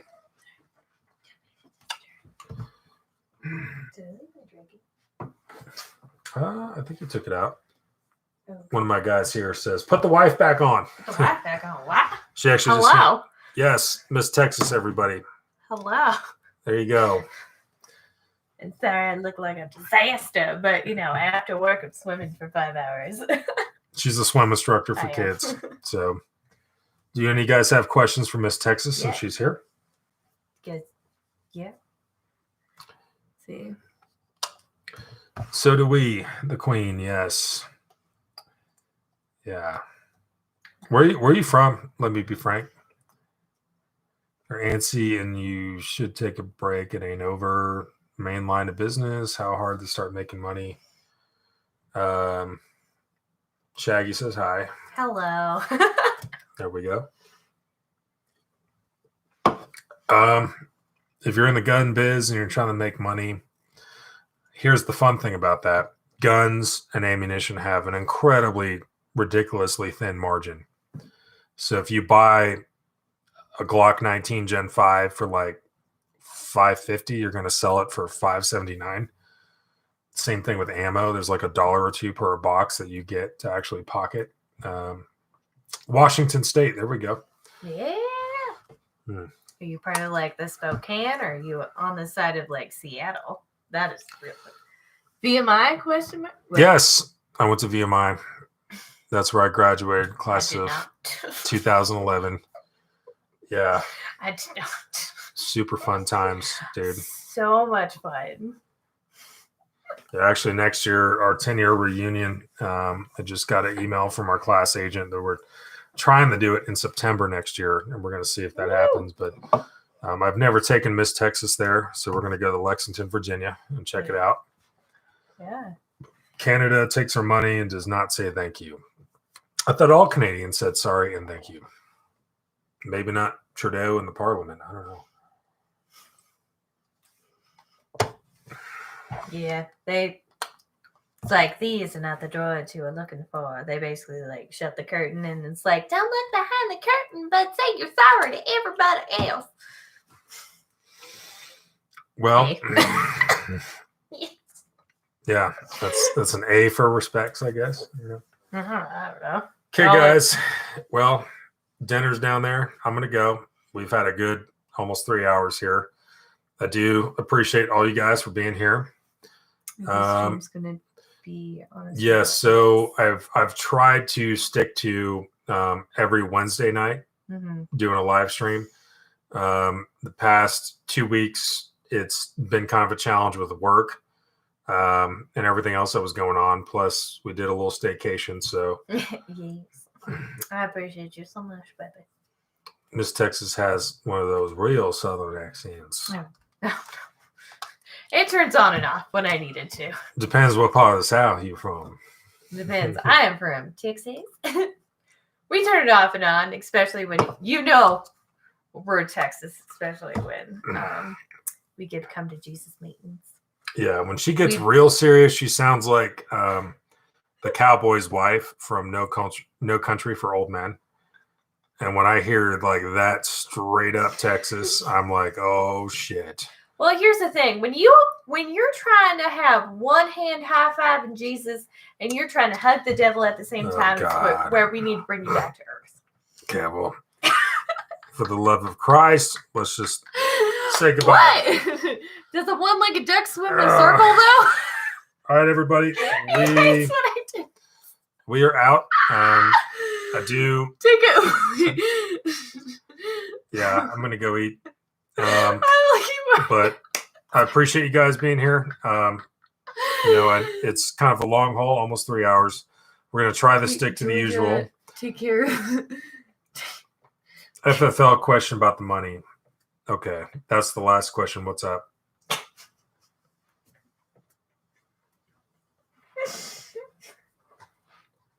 No, he's made the mistake of getting in the gun business, so I got to help him out.